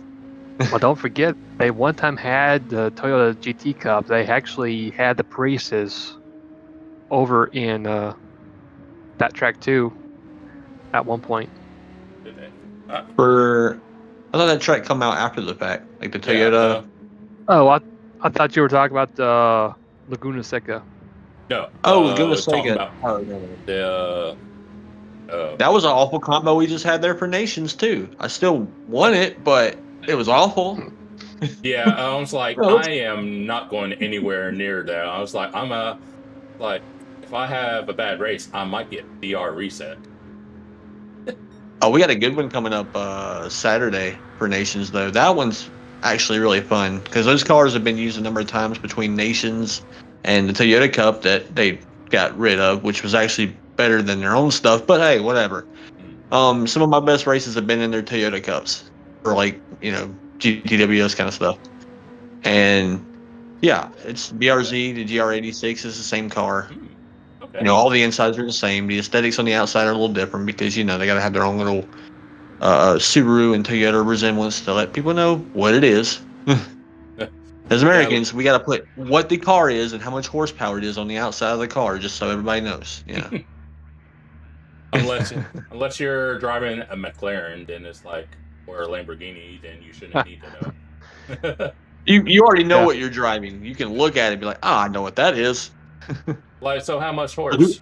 I was like, dude, it's a 650. I was like, It's yeah, a lot. but how much? They're like, you can tell them you're driving a 650, and it's like, yeah, but how much power? It's a 650. Yeah, but how much? I was like, oh my god. 645. Oh, we were I will watching. admit- Hey, go ahead. I actually am liking K-Dub's delivery right there. Even Oh, it's yeah. not patriotic, it actually has that GTA 6 look to it. From that bright orange from the nose of the car all the way Right. changing to the rear bumper of it being purple. It looks pretty nice. Fun fact, for anyone that has the PlayStation app, if it's updated, the app icon background is GTA 6 colored. Nice. Yes, it is. I noticed it. I think it was literally 2 or 3 days ago. So Yeah. I kind of put 2 and 2 Like, together. what am I and that's looking what- at? Because I was like, I have a Galaxy phone, so I'm on Android. So you guys and I was plan on like- getting it? I was like, See Make sure that? you have plenty of probably- storage. I probably will I'll type it in because chat. I probably will since I'm from Florida, so I was like, that's going to be my main reason for playing. I was like, ooh, GTA back in Florida. I was like, okay, yeah, I'm down for that. Plus, I got the PS5 Wow. Pro, and so I got more than enough memory. I could download 2 COD games, and I would still have memory. Nice. No, me and Mishi watch a lot of like car crash videos and everything. We watched one the other Ooh. day. He was talking about the Lambos and McLarens, and there was like, cause you see those, you know what a McLaren looks like. If you, K-Dub. that's a Oh. corner. You know what we gotta Ow. do? Oh no. Ow. He's had enough time for another lap, so shake it off. Yeah. We Yep. watch. Speaking of cars being destroyed, people taking like their supercars and wrecking them, just coming out of a corner. They got all this money, literal no skill to actually drive the car.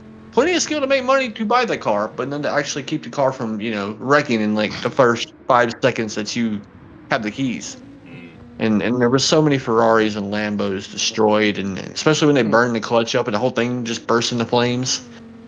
Yeah, not a nice little sight. It's you just Yeah. it should be like a little ticker, and you're just watching the money just drain. Oh, there goes K-Dub. Can't Oh, park there, that's sir. gonna hurt his chances of getting another lap. I think he's done. Oh. I think he's done.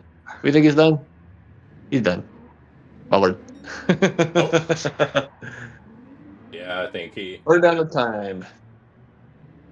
I mean, if he doesn't finish the lap, well, I mean, he's still got the little whatever time because He's still going though. Yeah, there might I be a just hope it chance. does not reset him. I'm about to say if it resets him, that'd be so cruel. That's gonna be tight. I don't know if he'll make it or not. No, he's not gonna be able to make No. it No. because he only had a little bit even before the accident, but after it's kind of set now. Also, penalties and grass. Oh, there he goes. Well, we don't have to pay a lawn maintenance crew now. K-Dub has got it taken care of He's just cutting grass. out of his own pocket. So nice of him. Well, you got a K-Dub out here doing this. You got a C-Dub. Oh, if he got resetted. Yeah. Oh, there he goes. And you got a C-Dubs who's having a little fun watching, I guess. Yeah. Oh my. But yeah. So that'll be mid 47 for K-Dub. Well, I mean, we most likely will have 3 splits, so he should be in the show. He's like just making sure he drives Friday night.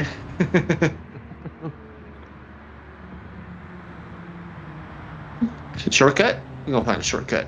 Go find a shortcut. I What remember. the? I remember there used to be a time at T1 where the invisible reset the track box. There was like a small gap. It was like I remember, like almost no matter where you try to go through T1, going off the track to the other half of the track, it was like it would always reset you, and then I remember people eventually found where it wasn't everywhere. I was like, oh, they found it. F the meta. That's right, Z-Dubs, F the meta. So what are you going to be driving, the Mustang or probably the Vet? I don't know, he's in the Vet. I hope he'd be in the Vet. Unless he decided to use the 4GT as well. Man, Why do you hate this place, Z-Dub? This is America. This one, anyways. The epitome of America. 4GT. Okay, well, alright. Sorry, K-Dub. That's K-Dub. Yeah. C-Dubs. There can only be one. Gonna fight you to the death. There can only be one driver for the 4GT. Gotta go Highlander on it. Oh goodness. All I gotta say is hopefully that 4GT either has to be patriotic or it has to have the colors. It's gotta meet one of those two credentials. It has to. There's no other way. It probably has alcohol sponsorship along the side of it. It's like, why the sponsorship? Well, I drank so many, now they sponsor me. Okay. It's like, well, fair play then. It does happen.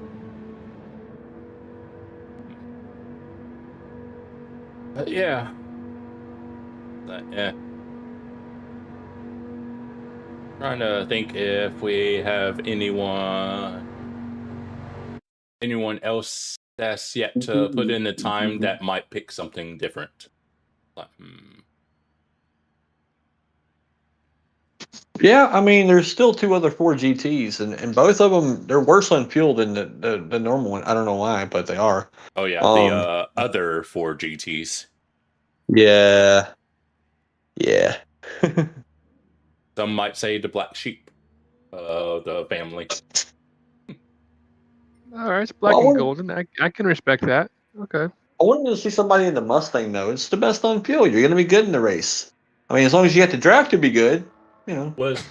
Was it with that last that drove? Yeah, the last time we were here, he did. He qualified. I think he ended up finishing like P3, P4. I think it was P4 overall. Like just because the car, I mean, just to use the Mustang, just to use it, you know. Why not? Yeah, because I was like, was going to say I thought it was with, but yeah, I remember there was one brave soul that I was like, all right, I'll do it. 8D. Apparently, C-Dubs is already consuming large amounts of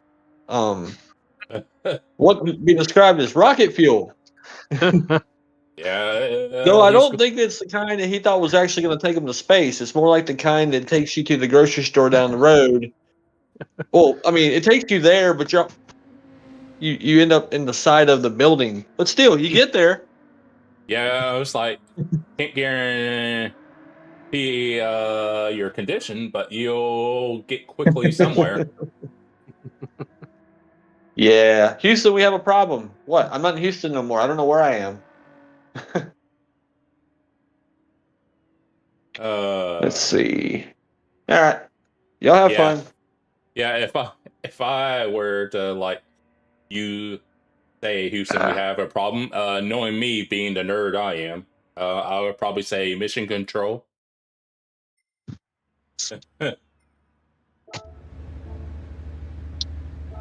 Something Major Tom.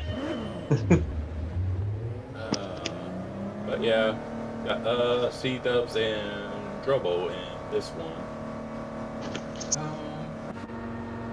May the Schwartz be with you. We got Viper versus the GT. I'm just happy to see another Ford GT because it's been Yes. mostly Vipers in this. I was wondering. I was like, am I gonna be the only one? Oh, okay. Yeah, I kind of wish it was Guff though. But I mean, the black and gold looks pretty nice. I will admit that. I will say, Shaggy, if I was in Group 3, I would be using the Ford GT.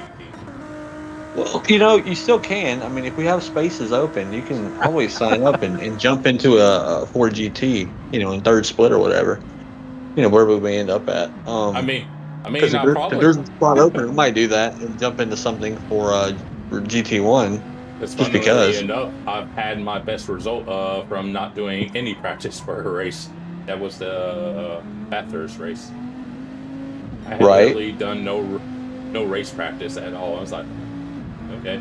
See, mistakes, like you don't know you're going to make mistakes if you don't practice. See, if you don't practice, you didn't, you'd be like, well, that's the first time that happened. It's not like I practiced, knew it was going to happen. It just happened. I didn't need to practice. It just happened. Yeah, and I don't even really care for that track all that much. I'm like, go figure. I was like, a track I don't really care for, I do well at. Track I do well at, I was like, What, that's Spa? depressing. Yeah, I was like, but yeah, I told Jeffrey, it was before you hopped in, I was like, I had assumed that the car was going to be on hards. That's why I was on softs. I was like, ooh. Can't blame no one but myself. I was like, oh well. So unless I made an extra stop, I had to stay on hards for that middle stint. In hindsight, I'm kicking myself on that one because of how much I was fidgeting and trying to do damage control because I thought I'd messed up because I didn't stay out as long as I wanted to with the fuel and everything. Then I started messing up my laps after the fact. If I would have just buckled down and actually just ran the race and not worried about it, because it actually worked out in the end, I might have beat Moose and Jorge because I would have just had enough of an edge or enough, ahead. I don't know how many mistakes they made throughout the race, or if that was just a whatever call, for Jorge to hit the pit. But just to think, because I'm like, I know I shouldn't be there, but I could have still beat him. Because I'm like, there's no way on one lap pace, I have any chance against them. It just come down to the end there, and I'm like, what? Why am I seeing him? Where'd y'all come from? Yeah, from my point of view, to see you with Jorge and Mullet right there at the end, that was pretty cool. And when I was approaching you guys, I was like, okay, I want to make sure I have some space. I don't want to mess up their races. So, that's what I did. I had enough space to make the move on Jorge, and then once we got to the start-finish line, of course, I had space there. And then once we went down the hill, when I watched the live, Papa was like, okay, Jeffrey, be smart here. And I left off. I was like, okay, that's a good deal. And then once we went through Rouge, put down the power, baby, and was able to pass Mullet there because I was like, I ain't going to take a risk. I got 20 plus seconds over P2. Plus, you guys are having your own little battles. I don't want to have a controversy finish here. Well, I wasn't going to hold off Jorge very long because I was on the intermediates, and I think he was on the softs or whatever. Yeah, he was on softs, yeah. If I'd had that pace ahead, if I'd buckled down, because I was losing seconds on laps repeatedly that I shouldn't have. I probably lost 10 seconds trying to figure out if I had enough fuel or not. Yeah. Making mistakes while you're trying to think about math problems in your head is not a good thing at Spa. Track is crying out. It adds up after a while, and I'm like, oh, could have been ahead of me. It could have been it could have looked like I had actually practiced, which I really didn't. It would be like, oh, you did that. I'm like, I have no idea how I got there, but I'm here. Yeah, I'm a little bit better at trying to figure out the maths if the lap time is around an even mark. If when it's uneven, your lap time is going to be on, let's say 143, then I'm like, oh, this might be a struggle to figure out.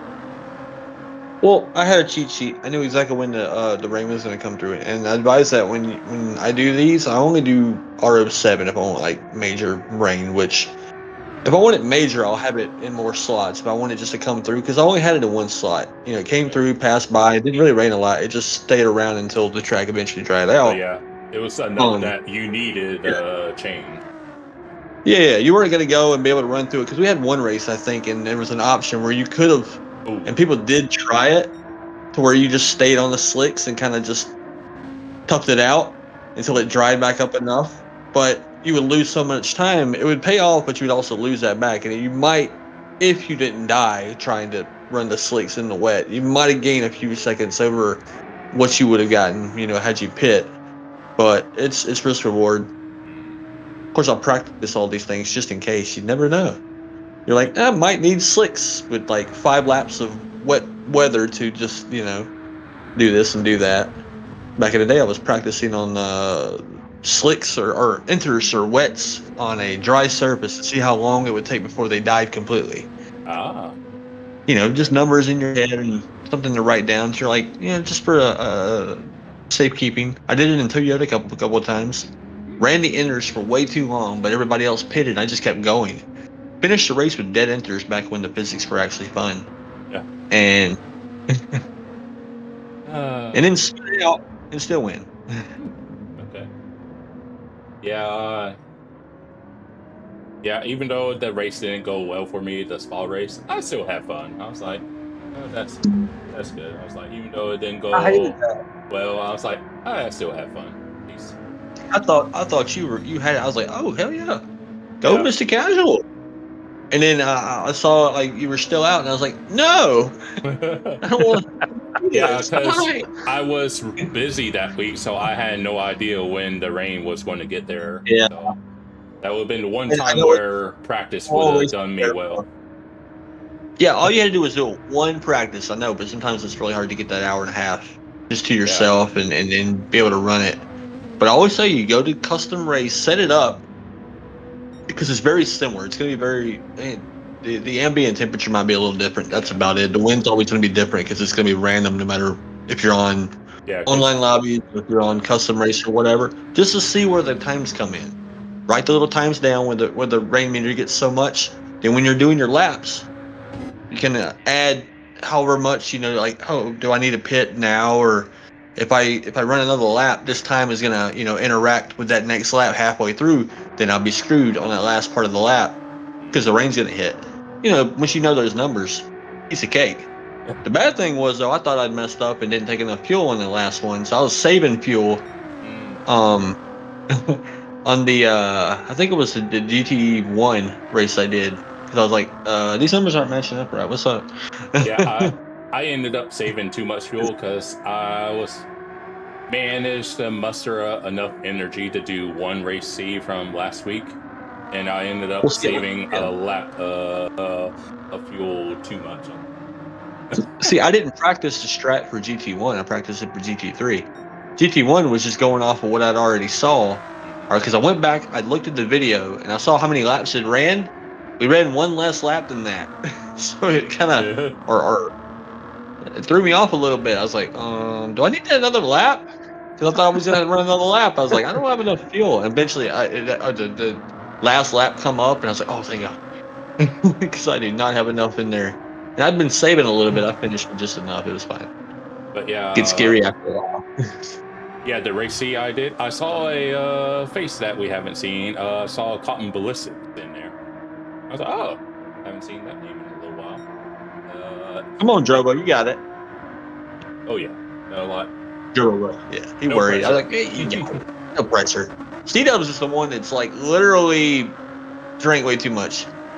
The thing is, it's not that it's impairing his judgment. It's just that he now has more ballast. Yeah. He's in route for possible 146.9 if everything goes his way. We'll have to wait and see how his lap finishes up. Should be a 46 for this lap, anyways. He still has another try after for C-Dubs.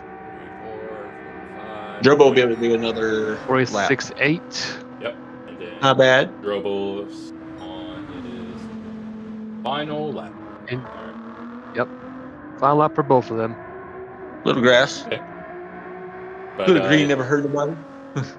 But yeah, the race C, I ended up starting second last and finished fifth. I was just trying not to have a major death. So C-Dubs is trimming all the grass. Yeah. Yeah, everyone seems to be a fan of touching grass. Yard maintenance. Maybe Turbo's they. up 2 car links. Oh, very good. We're not Maybe paying you anything, C-Dubs. maybe they think they'll get a discount. We don't have the Probably. budget for that. We had budget for cake, but we no longer have budget for cake because it's all gone. Ah, Yeah, I was going to say if we keep seeing Vipers this evening, Jags is going to have to do Viper X. Viper spec race. Viper spec. series. Nah, we got a couple Ford GTs here. Be all right. Everybody else has to grab a wheel and just hit that twister needle and figure out where it lands on, and we'd see which car they're going to go up ending up with. Half a second. Nice. Drobo's he'll be in the 46s. He might beat C-Dubs on this. We'll see. Because C-Dubs is not going to improve, I don't think. No, I think he was Go, Drobo. down. With that superior Viper technology. Oh. I mean, that's one way. Strobo, 46.7. 7. Very nice, Drobo. You did great. Dove's long hair. Yeah, I saw that. Long hair, don't care. Viper propaganda aside, well done to Drobo. With his 46.791. Then C-Dubs, not far behind him with 46864. Well, I think with Drobo, that was probably as good as he's been getting. I mean, Okay. here's the thing: if don't feel bad that you didn't beat other drivers, or as long as you nail the time you know you can get. You know, stupid Viper. Stupid Viper. Be happy that you matched your own time. Like it's like because you can only get better from there. Unless you're C-Dubs, and you probably didn't do that because you had a little more weight on the car than you thought you were gonna be able to deal with. All the beer cans going around the car and it gets in between your feet and the pedals. It's not ideal. You got to mash the brake and you smash a can. It's like I think my brake broke. Yeah.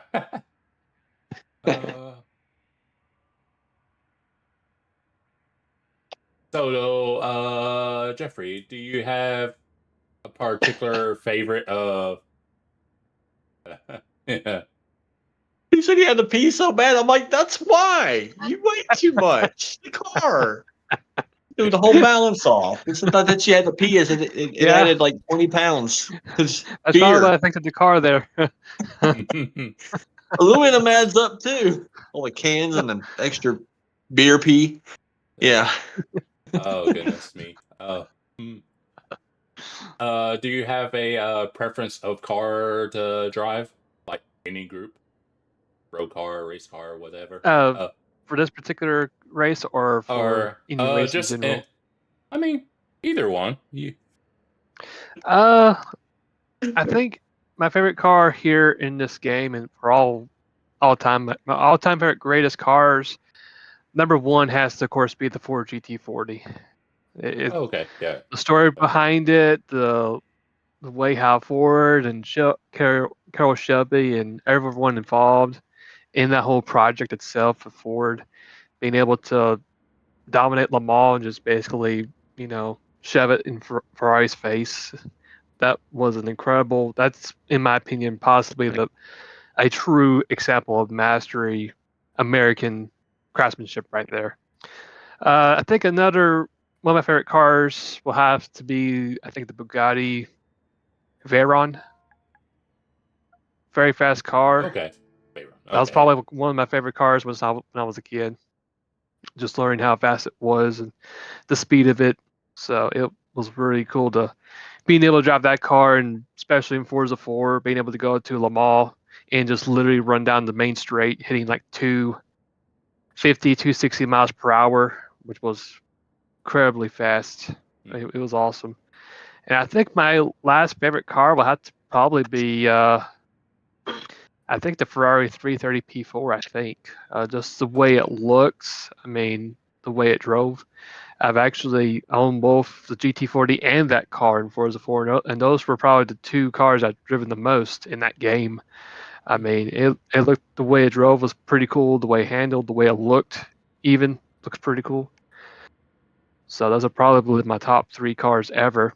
And I think for this particular race event, now I will be driving the Nissan R92 CP for both qualifying and race. And apparently, I will try to attempt to do a double duty this week if we still have enough open rooms or enough available rooms to be in. So, and if that's the case, I got the not to glaze it, but I have the Viper as my Group 3 car.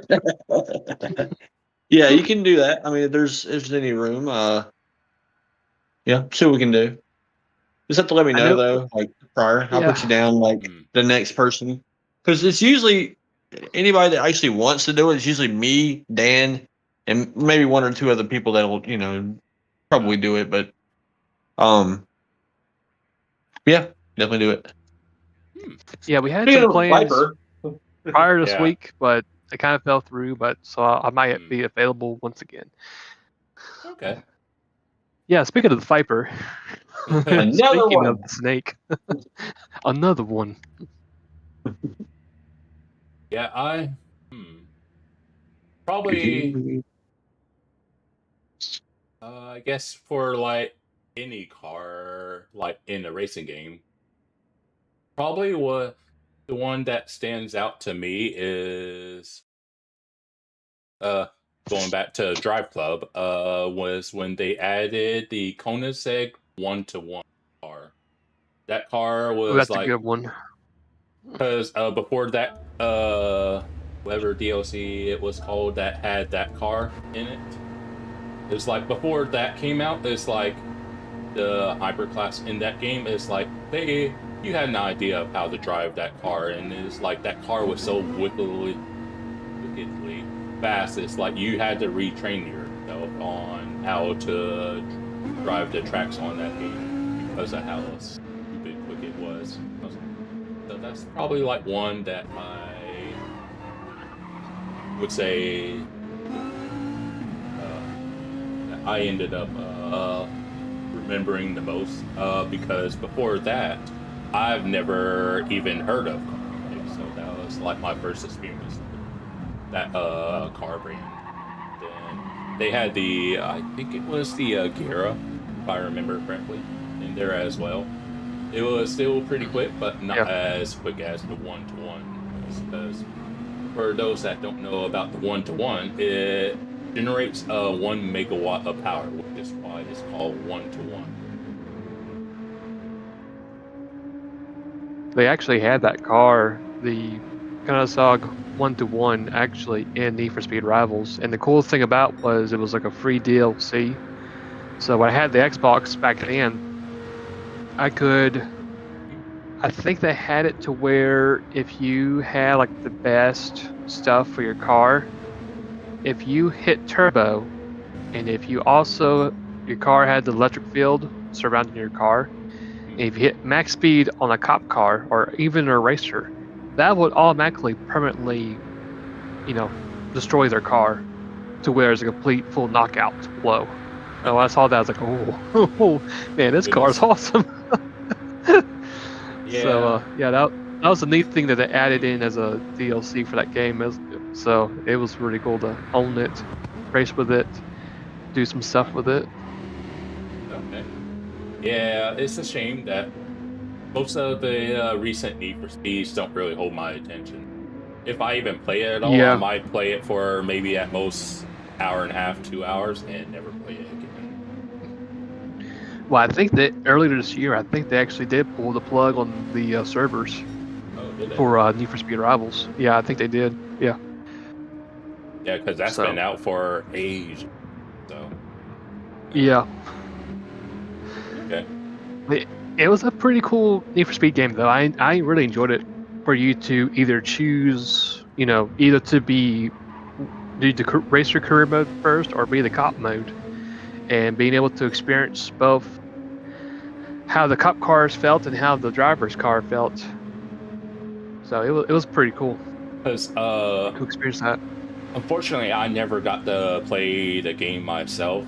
I had watched a playthrough of it on YouTube. The game I wanted to play but never was able to play it came out during the PS3. It was Need for Speed The Run. I think I actually had that one for the 360, I think. Oh. And that one was very unique too, because it had some parts of the story mode. It felt like you were in like in the Fast and Furious, where you had different actions. Like you'll be in a movie, in a little movie cutscene, and you'll have like quick response times to press certain buttons on certain cutscenes. But you will eventually drove your car through certain tracks and had to beat other AI players, or there was one particular level you actually had to survive an avalanche. Yeah, I was going to mention the playthrough I watched. I remember that being one of the more memorable sections where they're blasting and you're basically racing whoever the guy that's like part of the, was it Mafia or Cartel? I think it was Mafia. But yeah, I remember that. But yeah, I watch a guy on YouTube. I think his YouTube name is Grandma Driving. But yeah, I was like, but the ironic thing with him is he races with keyboard, if he can help it. Oh, He's he's a keyboard version of Shaggy. Shaggy will only do automatic, and he'll do keyboard, and every once in a while he'll post a video where you can see when he's pushing the buttons on his keyboard. Yeah. But yeah, he's not a slow dude. It's like he's actually fairly quick. But he just does a racing game. Before the current Forza Horizon 6 came out, he was doing motorsport. So it just kind of depends on what the hot racing game is. Yeah. But yeah, the run, I actually did enjoy it. It was a little bit different having to have those, where you can actually have the Need for Speed, or not Need for Speed, the what kind of felt like a little bit like Fast and Furious action movie cinematic stuff happening. But yeah, the avalanche level, that was a tough one where you had to avoid, debris. I think the track actually iced over, so you had to watch out for icy patched parts of the track, and there was a very thin opening you had to go through. Otherwise, you would not would have made it because of the avalanche. And then, of course, the last level at New York, that was another tough one too. Okay. But it was pretty cool though. It's like Crash Bandicoot meets Need for Speed. I've seen racing. Yeah. Yeah. Yeah, I remember back in the day on PS2. It's like I had this insane ability where I would have like the rolly bombs, and I would just send it out in front of, like, projecting my friend's path, and I would hit him. It's like, I don't know how I do it. It just happened. Yeah, I remember doing Crash Nitro Kart too. That was such a cool Crash Bandicoot racing game. That one was pretty cool, and so was there was another one where they actually kind of morphed it to both a racing game and a 3D world platform. I think it was what was it? Tag team racing or tag team control? Was that it? I can't. Yeah, that's it. That one was another cool one, especially when you morph those two cars together and being able to use all the different weapons too. That was another good one. I don't know if y'all play a lot of the older NASCAR games, but the ones that were coming up around like 2008, 2009, kind of started that little a deal where they had a lot of influence from the drivers themselves because they would be literally playing the game in commercial breaks and stuff during the race. Like before the race, you interview. They did one. They interviewed Mikey before the race. He said, "Like, what are you doing? I'm in here qualifying for the race." Yeah. Like he was practicing his qualifying laps on the Goodness. game. I'm like, yeah, you're gonna wreck. I thought it was kind of cool though, but it was like because they had total team control.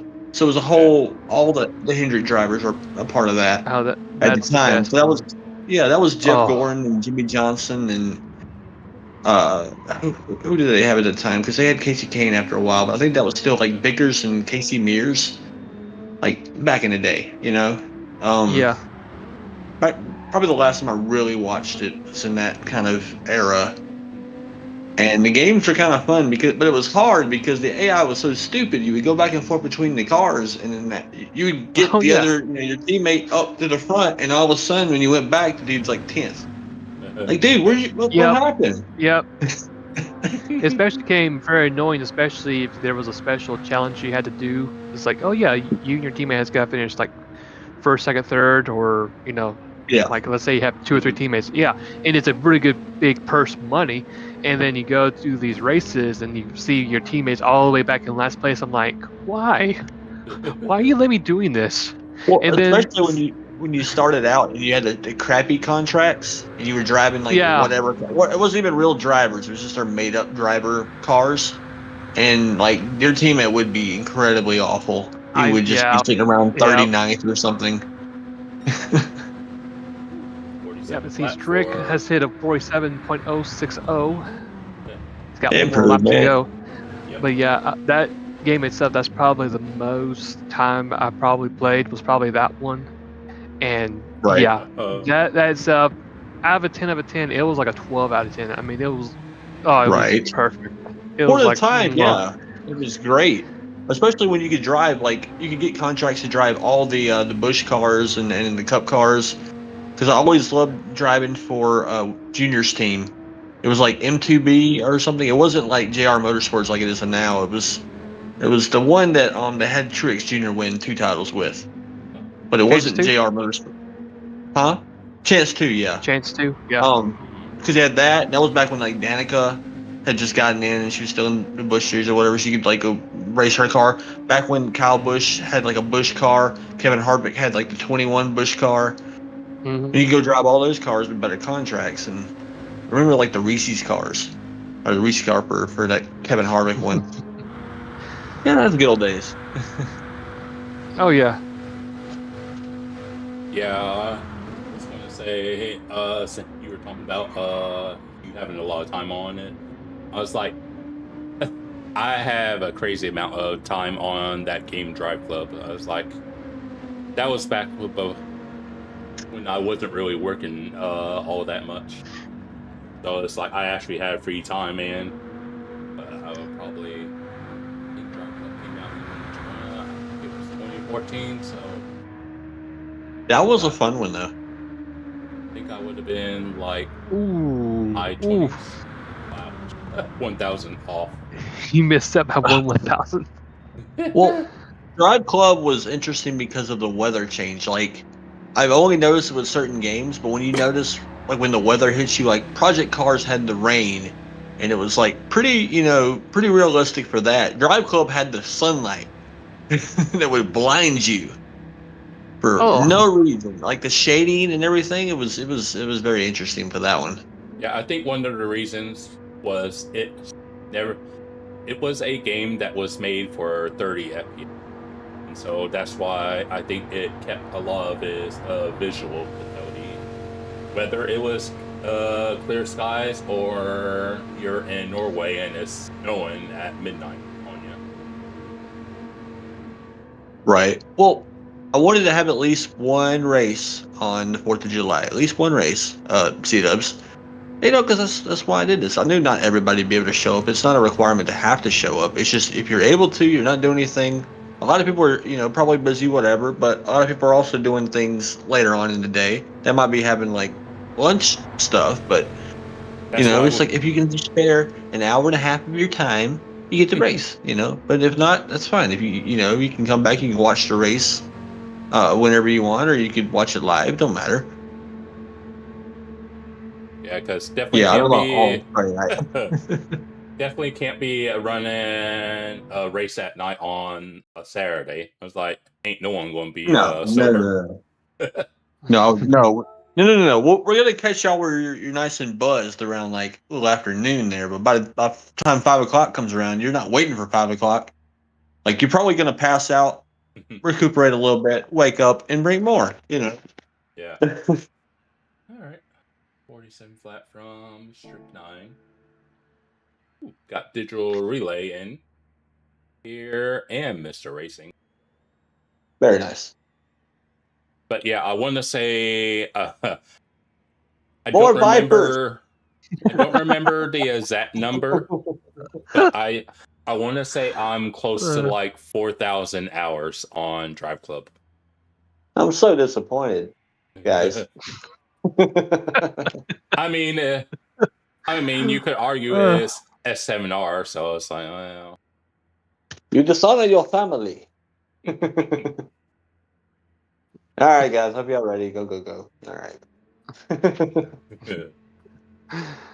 Get the Vipers out of the way. I just noticed that Digital Relay even has the stock livery on it too. He didn't even change the livery. yeah, I was like, I got time Like, for that come on noise. now, come on now. You know better than that.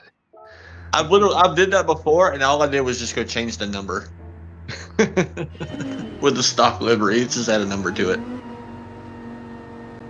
Dumb Vipers. Say it with me. Dumb Vipers. Yes, you're right.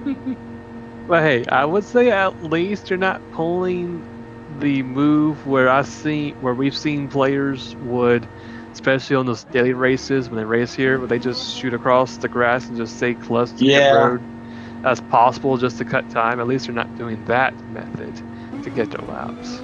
Yeah, I will warn that there's no actual rule in place, but that's just unsportsmanship, right? At this point, especially when you're in a league, we're all friends here and everything. Don't do that, and Don't do because we're all that. watching, we're gonna think less of you. I promise you, we will. If y'all do that, be like that damn C-Dubs cutting across there. He's too drunk to do this. Why is he doing this? Well, but at the same time, we're like, his mind is not right. I mean, I guess he thought that was the line. Way Mr. down Racing there. gets a little bit loose there. Uh-oh. He got it though. He saved it. He did a little squirrely I there. didn't feel my mirror. He's weaving back and forth. He's trying to get those tires warmed up. But yeah, you talk about team control, and that was such a great game. Another game that I really enjoyed was both the Thunders 03 and 04. I enjoyed both of those too, and had plenty of time in career mode. I think the one I On played both the of those. most when I was growing up was like NASCAR 98. Because that that's one, a great one too. you still had Richard Petty on that one. Yeah. So that was pretty cool. Did you have the PlayStation version or did you have the 64 version? PlayStation. I got a little medallion with it. I think it was the 50th anniversary little medallion. Yeah. It's really cool. There was somebody that I think it might have been Ricky Craven, or somebody that was driving the number 50 car at the time, and it was like that was the NASCAR, like because it had the 50 done up like the 50th anniversary. I can't remember. Yeah, I'm pretty sure it was him. Yep. Yeah, that's so long ago. But that was like Mikey wasn't even with like DEI yet. He was driving some whatever car. Actually, was he in Woods Brothers at one time? I can't remember what car he had. No, I think pretty sure Craven was Hendrick at that time.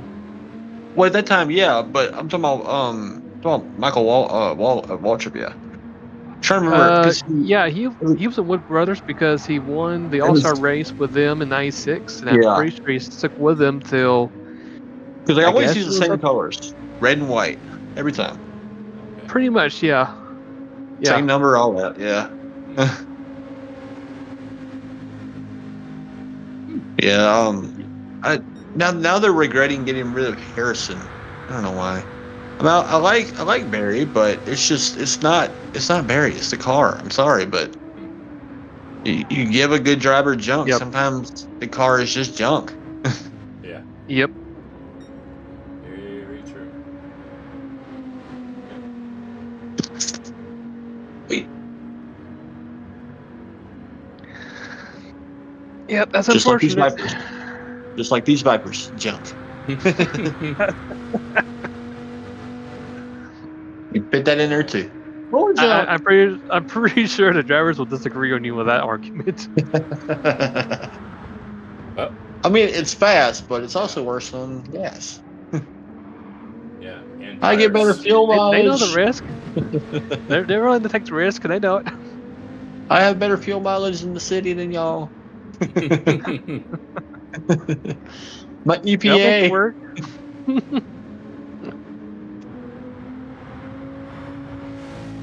Kelly Blue Book buyers Best Buy. Something, I don't know. Yeah, see, we got both our runners in the 46 already. So, Oh yeah, it's like, so yeah. Yep, Mr. Racing with a .622 and a digital with a .965. And looking at Mr. Racing's car, his car is smooth, crisp, not doing the Charleston or the PS4 shuffle. He must have got something for his something fixed on his internet, and he is smooth as can be. yeah, it actually looks nice this time. It has been very bad. So whatever he did, keep doing that because now it's good. Well, I think he bought like one of those Wi-Fi extender signal Right. things that you plug into the wall. So that's probably what it is. I mean, that's by committee. Everybody started yelling at him, and he went and bought that. And now it's good, so it works out. Yeah, the only time I ever use Wi-Fi is by accident. Like literally let's see, Bruce by 0.5. Any improvement there? Also improvement there, 46. Decent improvement for digital. But yeah, about the only time I use Wi-Fi is generally by accident, and the only device that uses Wi-Fi is really my phone, because I prefer to keep my PC and consoles hardwired. Yep. And being on fiber definitely is a lot better than what most of us in America are still on, unless you're in a big city. Because yeah, like once I eventually had enough with Spectrum, I'm like, you know what, I'm done with y'all. It's like, yeah, and then once I switched from Spectrum to my current provider, I was like, oh my goodness, this is why people love fiber so much. I had been missing out. It's like the scene when Thanos gets the stone. It's like, now reality can be wherever I want. Because it wasn't so much when I was still with Spectrum. The download was fine enough, but it was like, if you're trying to stream, it's like you rely on upload, and upload was the problem with Spectrum. Yep. Well, we got Mr. Racing heading toward pit road, getting himself some fresh tires. Yeah, I'm pretty sure digital is following him too. He's got his blinker turned on. Nice. I do encourage that in real life. A bit more fuel though. Yeah. Use your blinker at all times. Yeah. Well, there's no BMWs in this race, so I think everyone will have common sense. Oh, I think we're all safe then. Okay, good. There's no BMWs. There's no Teslas. There's no Tomahawks, which I'm so discreet about.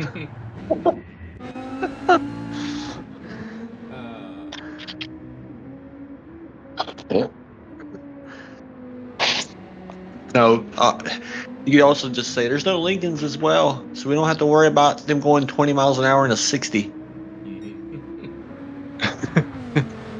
It's like, what are you braking for? It's like a mile to the stop sign. Oh yeah. There. Since you're speaking of like, I guess driving pet peeves.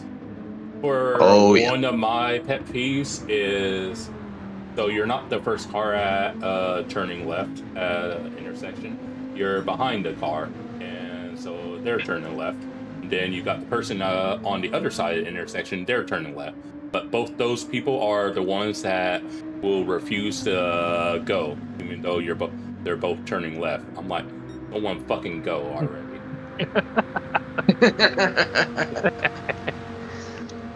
That I infuriates can me. feel the anger. I've been there. Yeah. Every day. I mean, I drive for a living. I drive every day. I see all kinds of deals. Mishi on the weekends will go out and be riding around with me. We watched somebody just run a stop sign the other day, and I was like, man, they must be trying to get to church before everybody else, because sure enough, that's where they were going. I'm like, maybe they can pray for a little more common sense to not run those stop signs and red lights, because like they preemptively ran the red light. Oh wow. Oh no. Like, cause they stopped, waited, and then turning green. I'm gonna go now, and then they went, and then it turned green like 5 seconds later because we were behind. And I was like, holy crap, they're gonna get there before everybody else. Wow, the pastor's not even there yet, probably. So it made me laugh. But today on my way, I was going to a fast food place called Sonic, get some food after work, and it made me laugh. So Oh, that's so good. on the way there was like a funeral entourage going the other direction, and there was no like this particular road was just like one road, not separated by like a median. So everyone stopped, and like there were like two cars that were adamant on getting somewhere. And so had these two cars pass me and the car in front of me, but further down the road there was like enough cars that they couldn't get past those cars without driving on the wrong side of the road. I'm like, serves you right being in a hurry. Right. But yeah, There's always something. I stopped. I was like, if you're not going to stop for a funeral, then like you're clearly you need to set your priorities straight. And had two people like trying to get somewhere. I'm like, hey, I was like, huh. Yeah, it just made me shake my head and laugh. Right. Let's see. The main thing lately I've been seeing is a lot of people don't know how a four-way stop works. Oh yeah. I love the ones that are like, you can go. I'm like, but you were there first. Why don't you go? You can go, and that kind of throws everybody else off because they're like, okay, can y'all figure this out so we can go? Yeah, I know what you're talking about. It's like the first one there is the one that's supposed to go, whether you're going straight or right. But yeah, right, yeah. But you get some people that will literally like, no, you go, and it'll be like to the detriment of everyone else.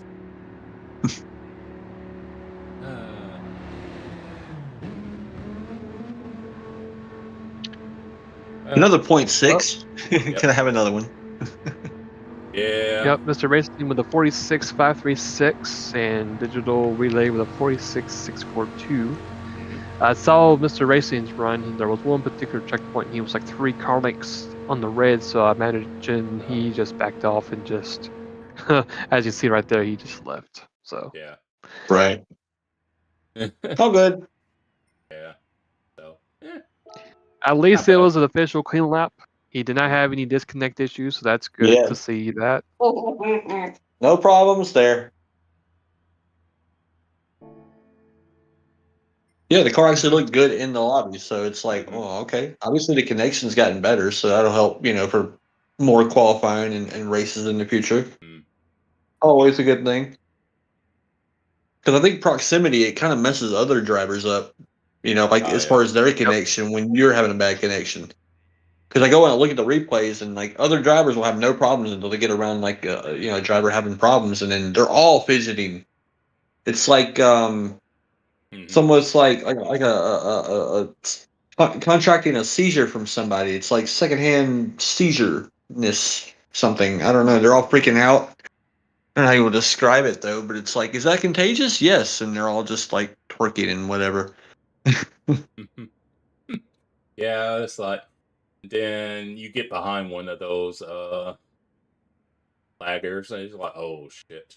It's like, where are you at? Yep. Are you left? Are Yep. you right? Are you in front of me? Whoa, where'd he go? I was like, Uh, how the hell did he get behind me? I was like, he disappeared. He teleports, throws the Ender Pearl in front of you. It's like, oh, how did that happen?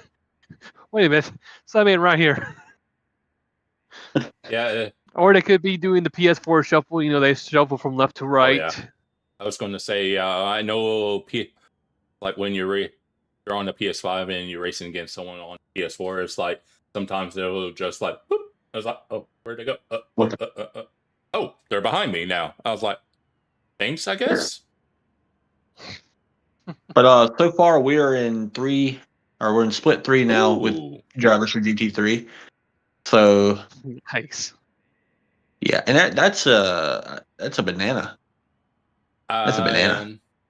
Since it's been a while since I've seen this friend, long time no see, Char. That was a person I used to forget what game we first started playing, but together. But yeah, I used to play with Char. So I was like, that's a name I haven't seen in probably since, I don't know. So we're in 26, maybe at least over 5 years at the very least. So it's been quite a while. Hope you're doing all right. Another one. They're multiple. Ford Viper. Jackie, should we initiate a stop go penalty for everyone for this weekend? No, I'm just gonna nuke them all. Yeah, no more Vipers. Nebula rounds. That's First turn.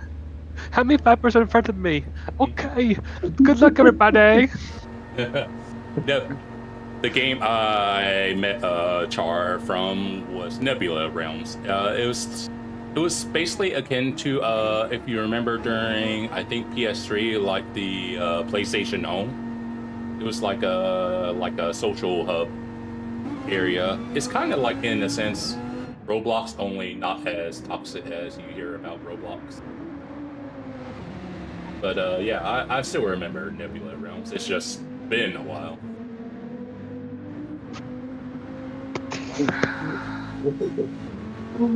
These guys have a Skittles car. Yeah, that's about the only good thing on that car. Since we are maintaining the agenda against the Viper. Yeah, they suck. I don't know if you remember that one guy it was going around and he was like, Tom Brady sucks. We did that with the Vipers. Dodge Vipers suck. It's like, yeah, it's Daddy Yankees. They suck. Yeah. But thank you. Yeah, it's been quite a while since we chatted, but yeah, I guess you can say the other good thing, well, if you want to give a compliment to the Viper, is it's American made, so there's that going for it. Never. Can't make me. But thank you.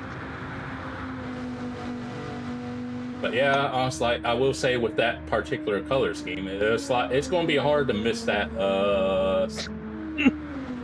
Skittles Viper. It's a glow in the dark Skittles bag. Like, just wait till yeah. Or It does look like it would glow in the dark. Kind of reminds me of radioactive green. One of those cars yeah. you would get, like a die-cast back in the day, you could put it in the water and turn a different color. Looks like it would turn blue or something. Remember, I had a Ryan Newman number 12 car that did that. It would change from like one livery to another. Huh. It's pretty cool. Okay. Yeah, like cold water would make it turn into a different color. Yeah, Amarillo said Cool. he'll be in next with his Viper. Yeah, it's Like, oh joy. radiator fluid. Yeah.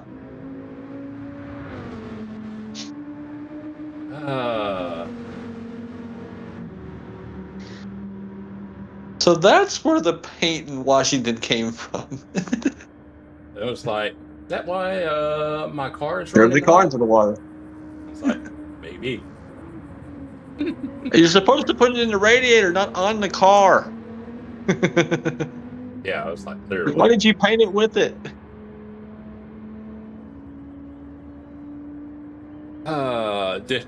But yeah, every time we see I think it's glowing though. You're looking at it right. It's like glowing. It's got an aura. yeah, It's like why does it have? It's like why does it underglow everywhere? 6-3. Why does it underglow on top of the car? But yeah, basically this has been us all night. Every time we see a Viper. and shocked and offended and hurt.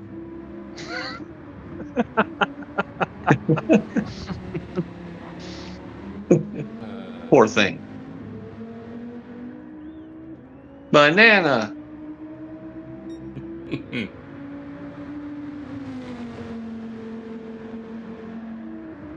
Oh dear. But yeah, I imagine that the race will have a nighttime phase, and you're definitely like, oh, I can see where Banana's at. It's like, really? Yeah. Can you not? Oh, never mind. Yeah, it's one of those. So it's like, you can, unless you're legally blind, it's one of those like you cannot miss it, no matter where you're at. I'm still happy I'm the fastest, or I'm the fastest in non-Viper. Damn it. Because all the other cars can do 46s, but I don't want to use a Viper. Come on. Everybody's doing it. Peer pressure. Nope. Yeah, it's like I don't mind either car, but I was like, if I have to pick between the Viper or the 4GT, I side with the 4GT. No, not because of the propaganda we push around here on this channel. I've always preferred the 4GT between the two. So, like this guy right here, what kind of clearance does he had to just be standing there? Is like he the team principal? Because he's not really doing anything. He's just kind of there. He's also not wearing a helmet, so I don't know what he's doing.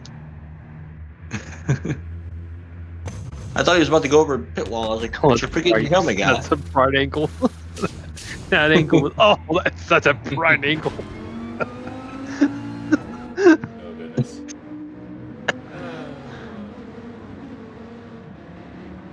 I feel like I have radiation poisoning now. I don't know why. Secondhand Your radiation Geiger poisoning. counter is going off the charts. You get out, you're glowing. You're like, I go in the dark now. Cool. Oh, cool! I'm a glowing one. Yes. Goodness. I don't need a flashlight at night. Just look for the glowing orb. That's me. Ain't got nothing on. Oh yeah, ET ain't got nothing on me. Yeah. My whole body glowing. You take care of yourself, Tater. Yeah. Dated? Char would always, as farewell, would say, "Later, Tater." Oh.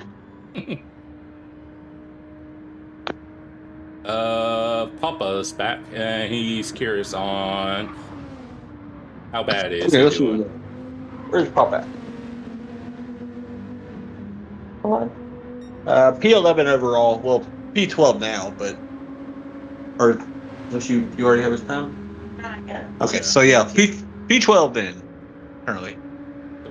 Okay. So that'll be split 2. The back is split 2, yes.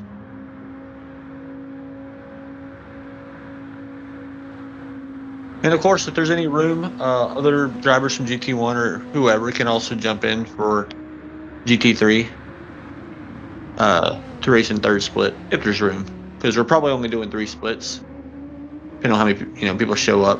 We miraculously get enough people for 4 splits, then we probably will do 4 splits, but Yeah. we would have to have a good bit, 1 or 2 drivers. Oh, he's drifting it. Yeah, I saw that. Why not? Hey, whatever's faster. Not quite, Yeah. but still, good effort. As long as it's better than C-dubs. But so, are they making Skittles in Chernobyl now? Is this what this is? Just wondering. Or Hiroshima. The Hiroshima. That, or just gonna turn you into Yeah. a Ninja Turtle, whichever one. Because I watched my fair share of Must be the Sour Apple documentaries. edition. Oh, buy some turtles now. I'm gonna make me a little super team of turtles. But, Gotta train him up. He's got one more shot just in case if he does not improve. Oh, looks so Whoa. good. Oh, Whoa. we got a little Lucy there. He saved it though. It's okay though. Oh, look at It's, that gain. Yeah. Yeah. Gained so much back though. Okay. There's an alcoholic beverage that just entered the building.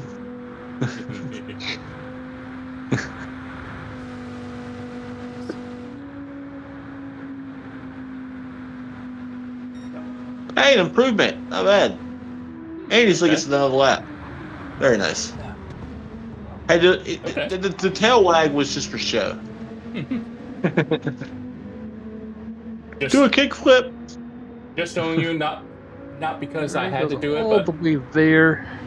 because I can do it. So short shift to third, back on the power, looks nice and tidy, smooth. And he is up. Oh yeah, there you go. All right. See if Banana can. No. He could do a 45.9. That'd be cool. Oh, he's definitely capable of it. Yeah. Especially with people using the cheater car. Well, especially his. Oh, it's yeah. literally radioactive powered. I mean, come on. All he needs to do now is improve on the bus stop, and he should have a chance to get to 449s 10,000 or 45s. away. All right, let's see what he does here. Fourth gear, left, right, No brakes. back on the No power. brakes. Get the No car brakes. straightened out. That's perfect. Lost a little bit. Lost a little bit, yeah. But he could gain some because of the fuel level. We'll just have to True. wait to see how the momentum shifts. Other than that, it's still going to be a good lap, though.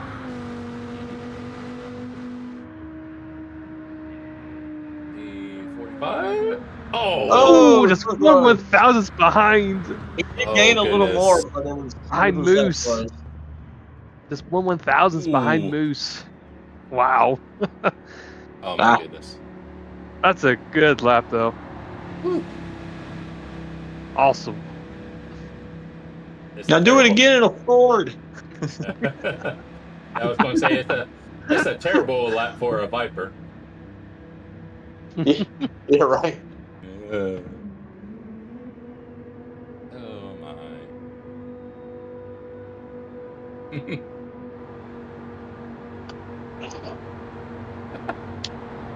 But yeah.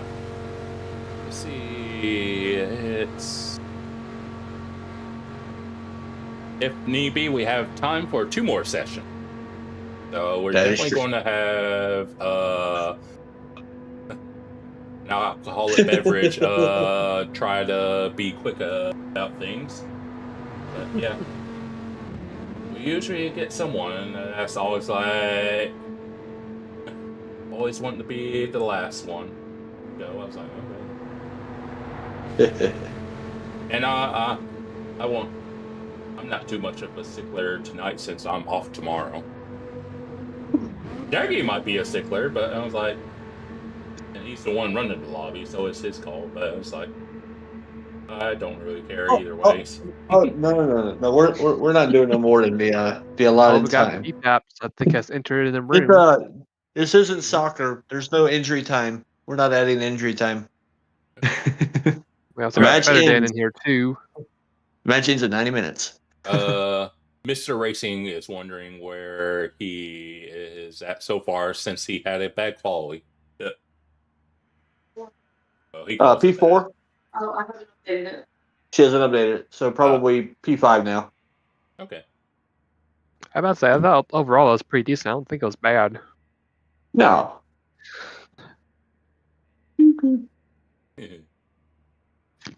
All right, it's time to see what their poison of choice is. Okay, so Paps and Dan, y'all have the option to. Okay, there's a dash. Yeah, I was going Okay, to say, so we know we Okay. can trust Dan. He's a very trustful person. okay, well, I was gonna say since it's two GT3 cars, we'll get Dan and Dash in this first one, and then Paps can go in the next one after, and that'll pretty much complete the night. So if there's any other GT1 cars you can get in on with Paps, Oh, someone else. or you get in a GT3 that's coming up. I don't know who else is. Cornbread. Cornbread. I was wondering when y'all were gonna show up. I was just thinking, I was like, oh, it's Cornbread, of course, the end of the night. All the time. So we got one Corvette and two Vipers. Awesome. We got officially two Corvettes now. Oh, nice. It's very nice. Hey, Wait. that's like what, our 20th plus Viper of the night? Yeah, right. Something like that. Again. Oh, goodness me.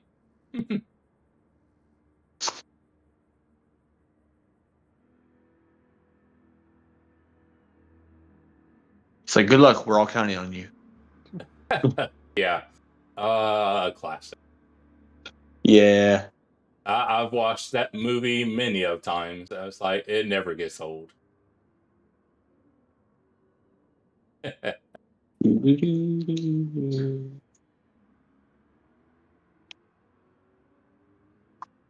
Okay.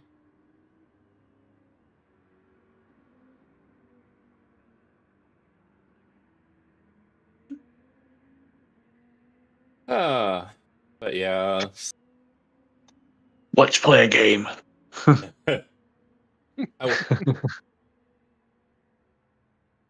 Next thing, the screen loads up and it's raining.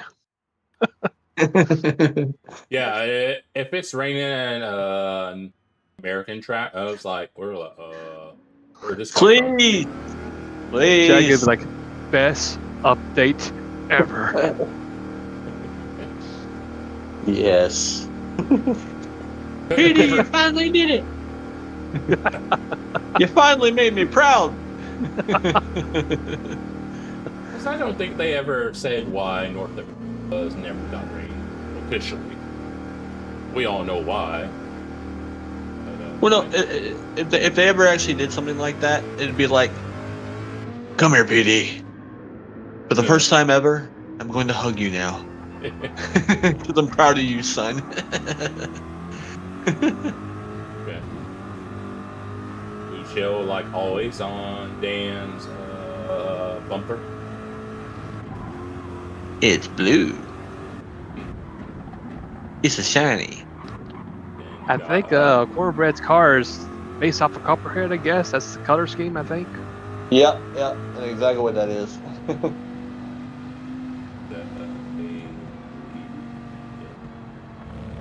Oh, we got ourselves a throwback here. The White Viper, based off one of the Orca teams. There's technically two sets of eyes on this Viper. Because you got the headlights and then the other eyes on Amarillo's.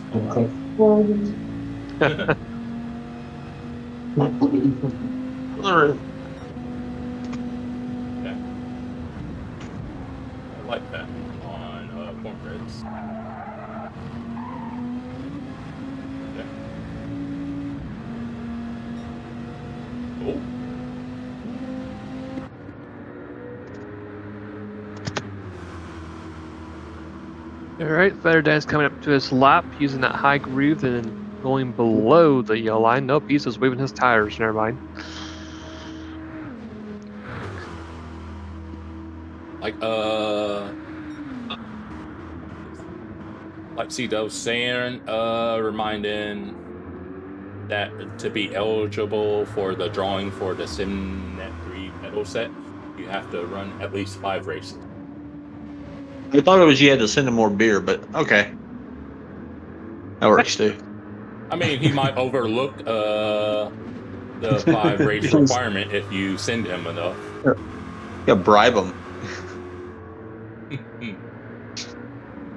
Beer is always a good bribe. Just ask that cop. Ah. Big sir, have you been drinking? Why? You want one?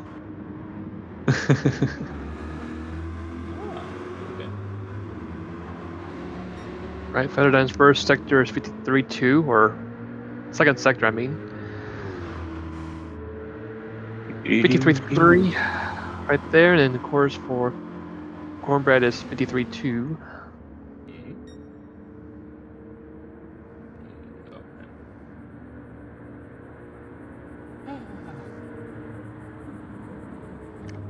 We've actually seen this car a lot. This Corvette of Dan's in many iterations. Because it's the blue shell. Which Yep. means though that he can take himself out.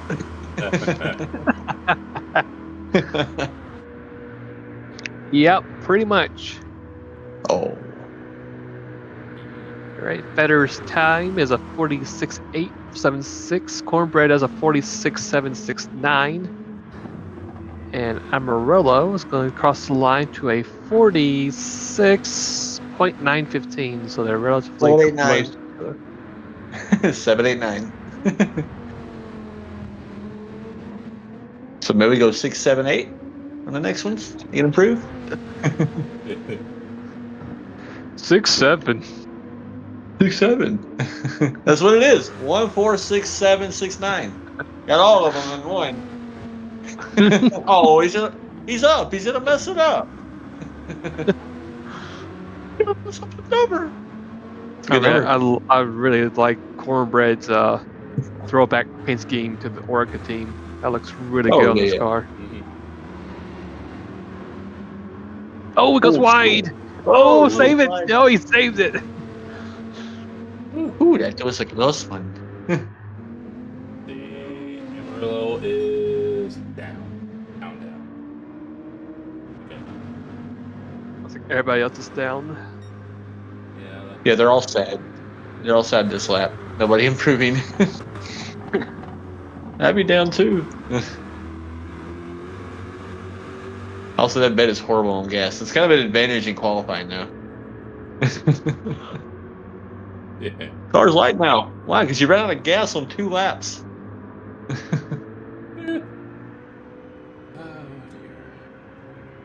No, I didn't make the gas that high, where the Corvette had to pit every 3 laps. See? Goes better for the pit road. So does Cornbread, goes to pit road. Let's see what Amarillo's going to do. I think he might follow suit. He's They had the revving the reverse engine to death. So yeah, he's going to pit road too. As he burns 1 extra percent compared to the other 2 drivers. Okay. Nice. My time was a 6.28. Okay. It's the fastest of all the people in the 6s. There's a number of them actually. They're all really close. Yeah, I don't know why. Everybody's in a but blanket. I don't know why everyone's going for the 0.6. I was like, okay. I think this happened last time. Because like I put down a decent lap when we last ran here, and a lot of people were coming up to the last chicane and kind of just botched it a little bit.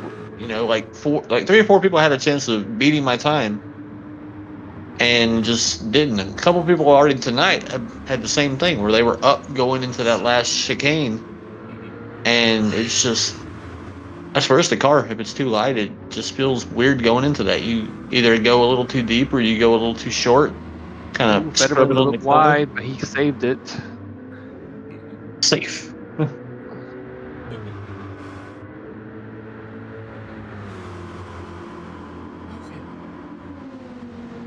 So yeah, split 2 is probably going to be divided by like 3/10. It's going to be very close. Yeah, Yeah, they're it's going going. to be. Yeah, like I said, it's going to be extremely close. Yep. Yeah, they're going to be packed in like sardine. Right. Through the Monster King for Fetterdan. Nice and smooth, no penalties. Same thing for Cornbread. Both drivers in the high groove, trying to squeeze as much speed as possible before they get to the start-finish line. Just realized I got to do a practice. So does with the Amarillo. PT1. Amarillo does the same thing too. And here we go. I think Amarillo got onto the wall though. That or it's just like what I'm looking at. It's not quite accurate. It just felt like he was on the wall, like contact. Damn, went deep into T1. Kept it on Hang track, on, but take it yeah, down. went deep.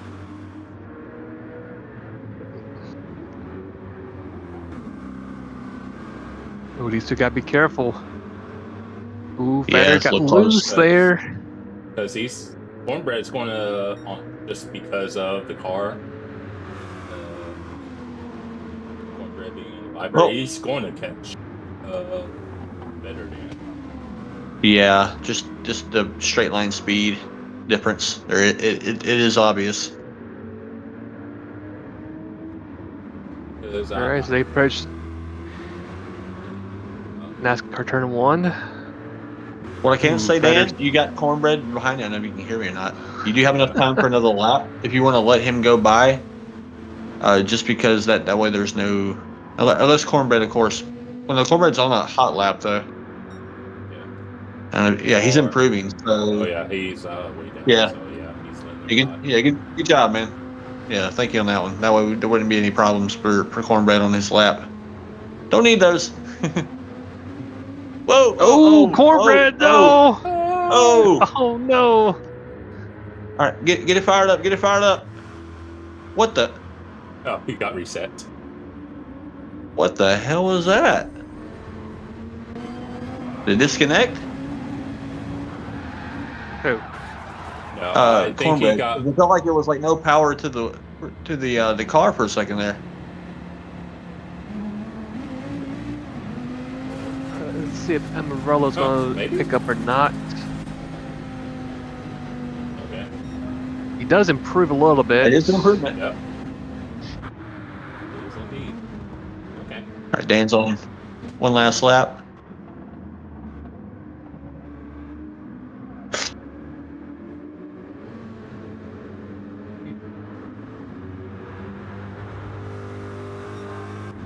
All right, Fetterden's purple, just by a smidge in the first Wait. sector. Yeah, I think it's easy to go purple more so in the infield. It's just he's probably going to lose a little time when he gets to the flat out sections coming up. Because the infield, a lot of cars are really close. Ooh, Fetter gets loose. He saves it. Still purple, just by a little bit. Let's see, Emerald's down. He's Lost down. a little bit there. And Cornbread's lost. He's down. He started that lap with damage, so it hurt the overall top end for that first lap or the beginning of the lap. Okay, Fetterden nice and smooth through here. Through the bus stop, good. No penalty picked up. Bub, was it too slow? No, he actually picks up a good bit. Amarillo goes a bit wide, but keeps it together. marginally. Closes a little bit. Oh, it gets a penalty. Man. Yeah. All right, let's see what Time Fender can do. 46. 46, 685. 685. Another one. And for Cornbread, he will not improve. So 46.769 for him, and By the way, Amarillo is going to be 46.817. it was 678 still.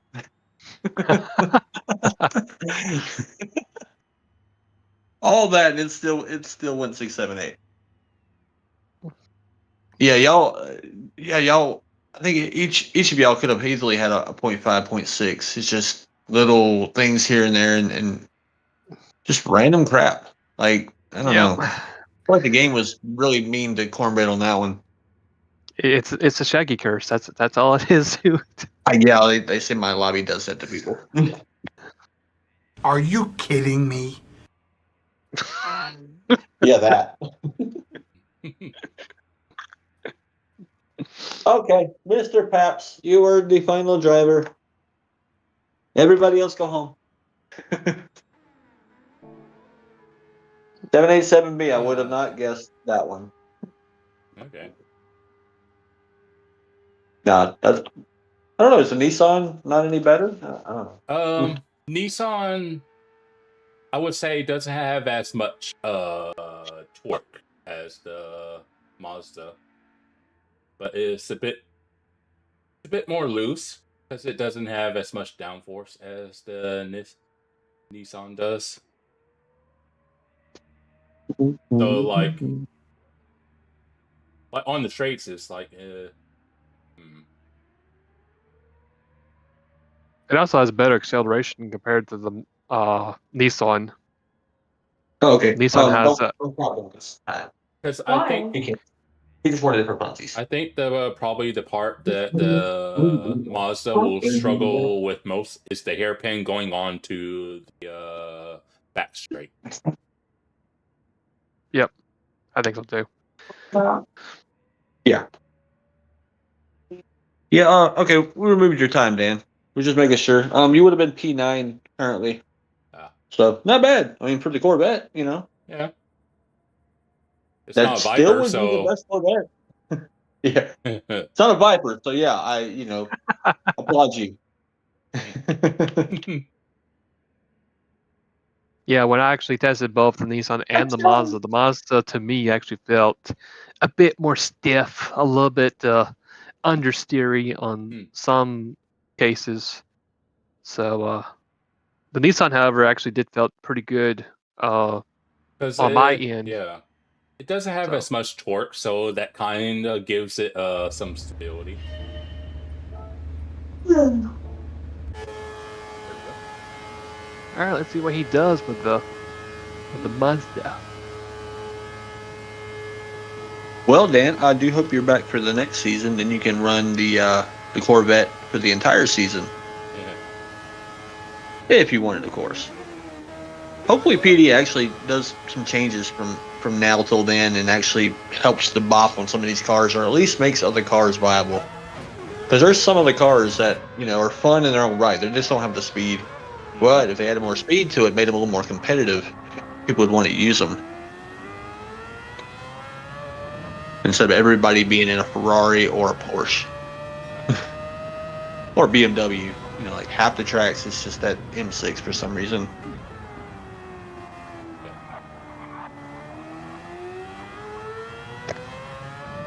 So, I'm doing Drobel.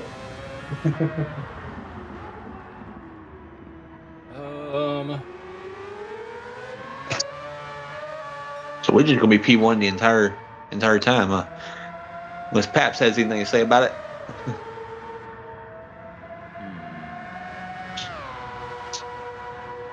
I know that engine sounds so awesome. Oh. Yeah, I know how you feel, Admiral. It's just nerves get to you. Like you can run low 45s practice. Like I said, like my first lap for practice 2-day 45.5. I was like, oh, I can improve on that. And then I didn't even hit that. And I'm like, well, crap.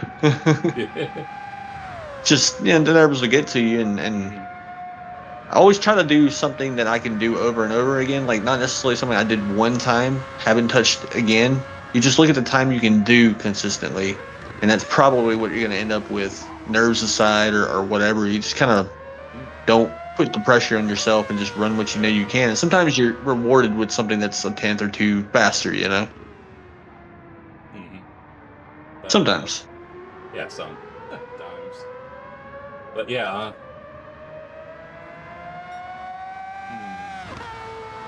I'm curious if tomorrow night we'll see more Mazdas than Nissan. I'm trying. Well, they're very similar on fuel, so it's probably going to be whoever's faster. It's not like one has a major advantage on fuel, but is slower. Like if it was a couple of tenths difference, then people would probably go with the one that was massively better on fuel. But if they're the same, you go with whatever you can get faster or more consistent with. I went with what would be better in the race. That's why I chose the Ford. Also, Screw Viper. Not biased at all, but Screw Viper. It's the new GTR to me, honestly. The GTR was that way back for a long time, but that was like the I Group know. 4. Yep. Yeah, and I was like, oh crap, I'm tired of this. Because at one time it was the 155, the WRX, the GTR. You could pick any one of them and you were gonna be fast. Like those were like it was like a tri-meta, you know. And then the GTR kind of emerged by itself. They nerfed the other ones. And it's like, hey, because it's Japanese and Nissan. That's a very good first lap for Paps. Yeah. 32.9. He's at least right now over half a second behind Wid's lap. I was So if he guessing can really dial in, he's got a shot. 32.7. So I was like, okay. Wow, that is actually, really good on the first lap. What, half a second? Nice. Yeah, burn usually, all the fuel. Usually, as for us commentators, it's a good day at office if someone's at least within a second of it. Right? I think of all the tracks in GT1 for this season, other than of course in the rain, I think this one on like straight dry track time or whatever would probably be my best effort. Just because I'm pretty used to this, and we also ran a race here. I think it was in a season 1. It was PHG exclusive, so a lot of people didn't actually get to do it other than PHG drivers. A lot of people were joining PHG just to do the races, which is kind of cool. All of a sudden, we had 100 members. Oh wow! Yeah, I think we ran this. I think back in season 3, I think, or season 2. Here comes Peps to the Pips. And I think I did like 30 laps here or something, 24-hour cycle. Very fun stuff. Okay. At the halfway mark, so I guess he'll get some fresh tires and try to get at least maybe a lap or 2 in. Hopefully he can see if he can try to attack Wid's time if it's possible. All he's got to do is just basically hit his marks. Yeah, if Diablo wants to go back to back first, check. No, I'm good. I don't even know how I did that good. To pull off P2 and second split was about as good as I was going to get. I do not like that track. Then I started getting better at it with practice. I'm like, I don't want this. I don't want to get better here. I kind of just want this to go away, and I don't ever want to see it again. Kind of like eager nerd wad. You know, that track. I don't want more of it. The Switzerland Mountain. Yeah. Well, I'm gonna call it whatever I want. I don't even know what they actually call it. Oh, that's a great track for Beagle Giant fans. Yeah, that track is like literally made for go-karts or very, very small, tiny cars.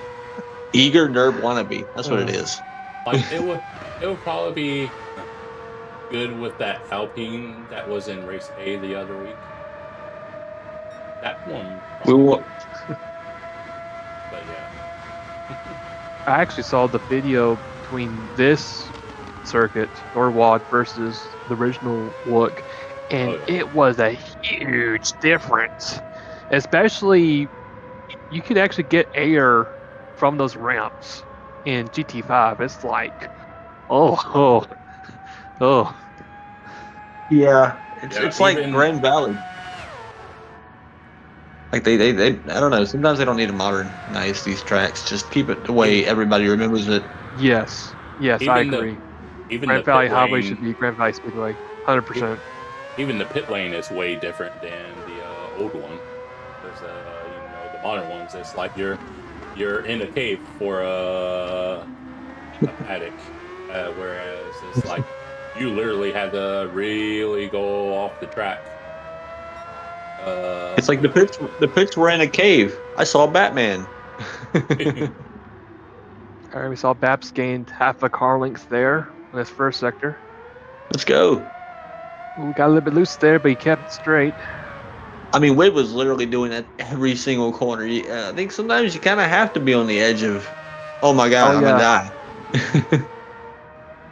I lost a 2000s. little bit here, but I think if he gears the car right, he should maybe make it back that lost time. It'll just depend of how hard he Little bit. throws it into Gained the it back. Le Mans chicane.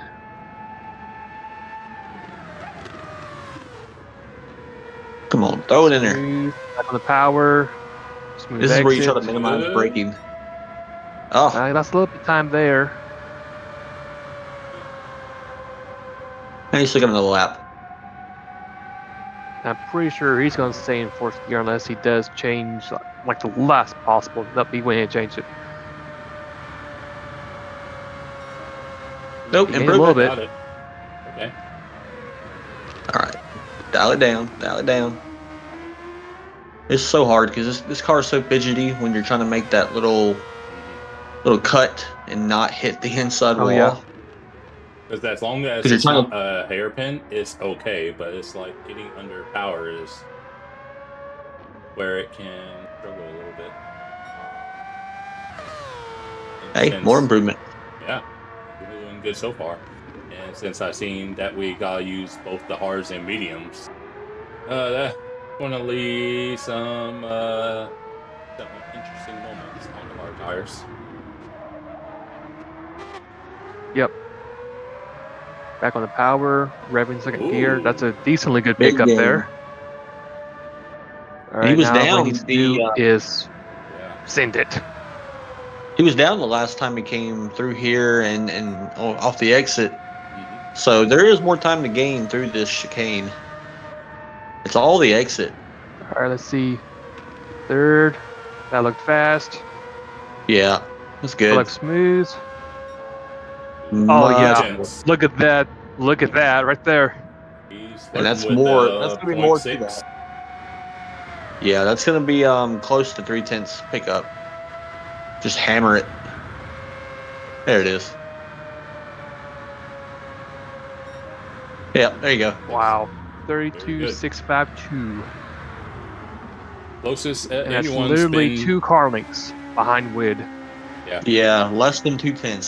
That's a win in any. Yeah, that means he can be right there with Witt in the race. Of course, you know the strat will dictate, but at least you can give him a headache for a while.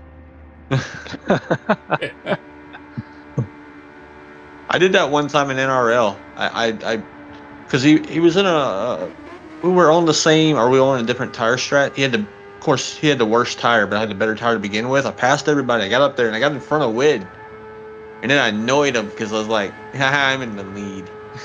I mean, the way it worked out, I was probably gonna finish like 5th or 6th overall, anyways. But I wanted to go ahead and get the good tire out of the way, just so I could be up there. I was like, I just wanted to be on TV. That's a PB. So I thought that was kind of funny. By the way. Hey, I got to say I was beating Wid. No context. I was beating Wid. Yeah. Well done, T-Paps, for that lap. Awesome. Very nice. Alrighty. Yeah, very good. Mike. Dan, did you take out cornbread? Got a steward review. It's gonna happen now. What happened? I was hit by a blue shell. You know this isn't Mario Kart, right? Doesn't matter. Blue shell. All right. Goodness.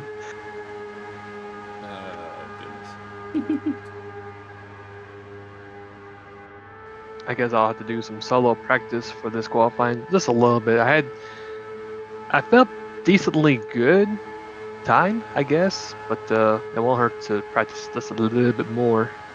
Plus, I'm using a different car than what Wid and T-Paps is using too, so I think the only thing that's going to hurt my car might be just the acceleration rate.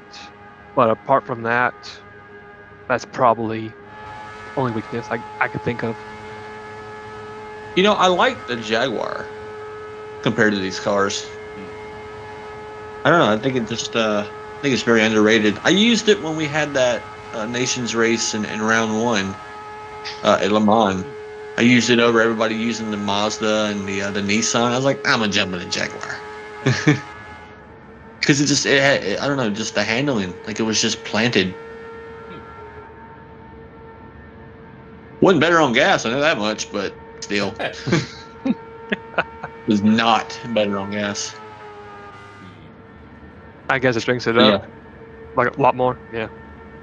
I think there was a video that AMS2 did like 3 or 4 months ago talking about the top 4 Group 1 cars. Or it might have been the big 5 ones, I guess. He went through which ones were the best for BOP, custom PP settings, tire wear management, fuel management, and of course the last one he shared was which ones were the best one for the Sardigna 800 run. Okay.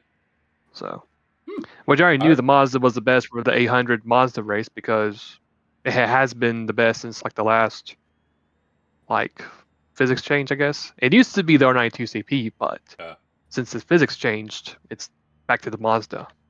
Okay. Right. And it's OG. probably because the body, I guess, or something to do with suspension or the way it handles. So probably so. Well, I think that's gonna be it for us. It's like, as you can see in the top corner, even though I use military time, for those that don't know what that is, that's 11:12 at night for me, since I'm on the East Coast. But yep, that's me too. Yeah. Right. But want to thank Jackie, Jeffrey, and for a little while before she got busy keeping up with the times, keeping us company as well. Yes, got anything to say before we sign up for the evening, Jeffrey? Thanks for letting me come by and be able to chat, do the guest commentary. It was a lot of fun. Being able to see all kinds of paint schemes and seeing all kinds of drivers doing their qualifying session. Hopefully, the guys that haven't done their qualifying sessions, maybe they can learn and see what other drivers are doing and see if they can just practice and see if they can improve their own times too. So, looking forward for tomorrow night with my run. See if I could try to pull some magic. We'll just have to wait and see how it all pans out. So, it was pretty fun and appreciate for letting you guys have me. Yeah. And thanks for hosting the Lobby Shacks, and maybe we won't see any Vipers tomorrow. One can pray. It is mostly for GT1, yet I think we'll still see some Vipers just because. Maybe like, Yeah. you tell them don't show up, they're gonna show up anyways. No matter.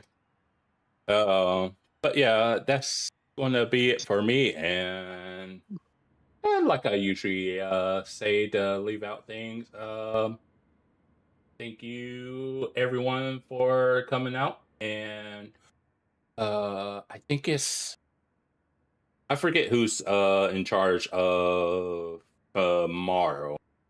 But if you're in the Discord, someone's going to ask, like, who's streaming?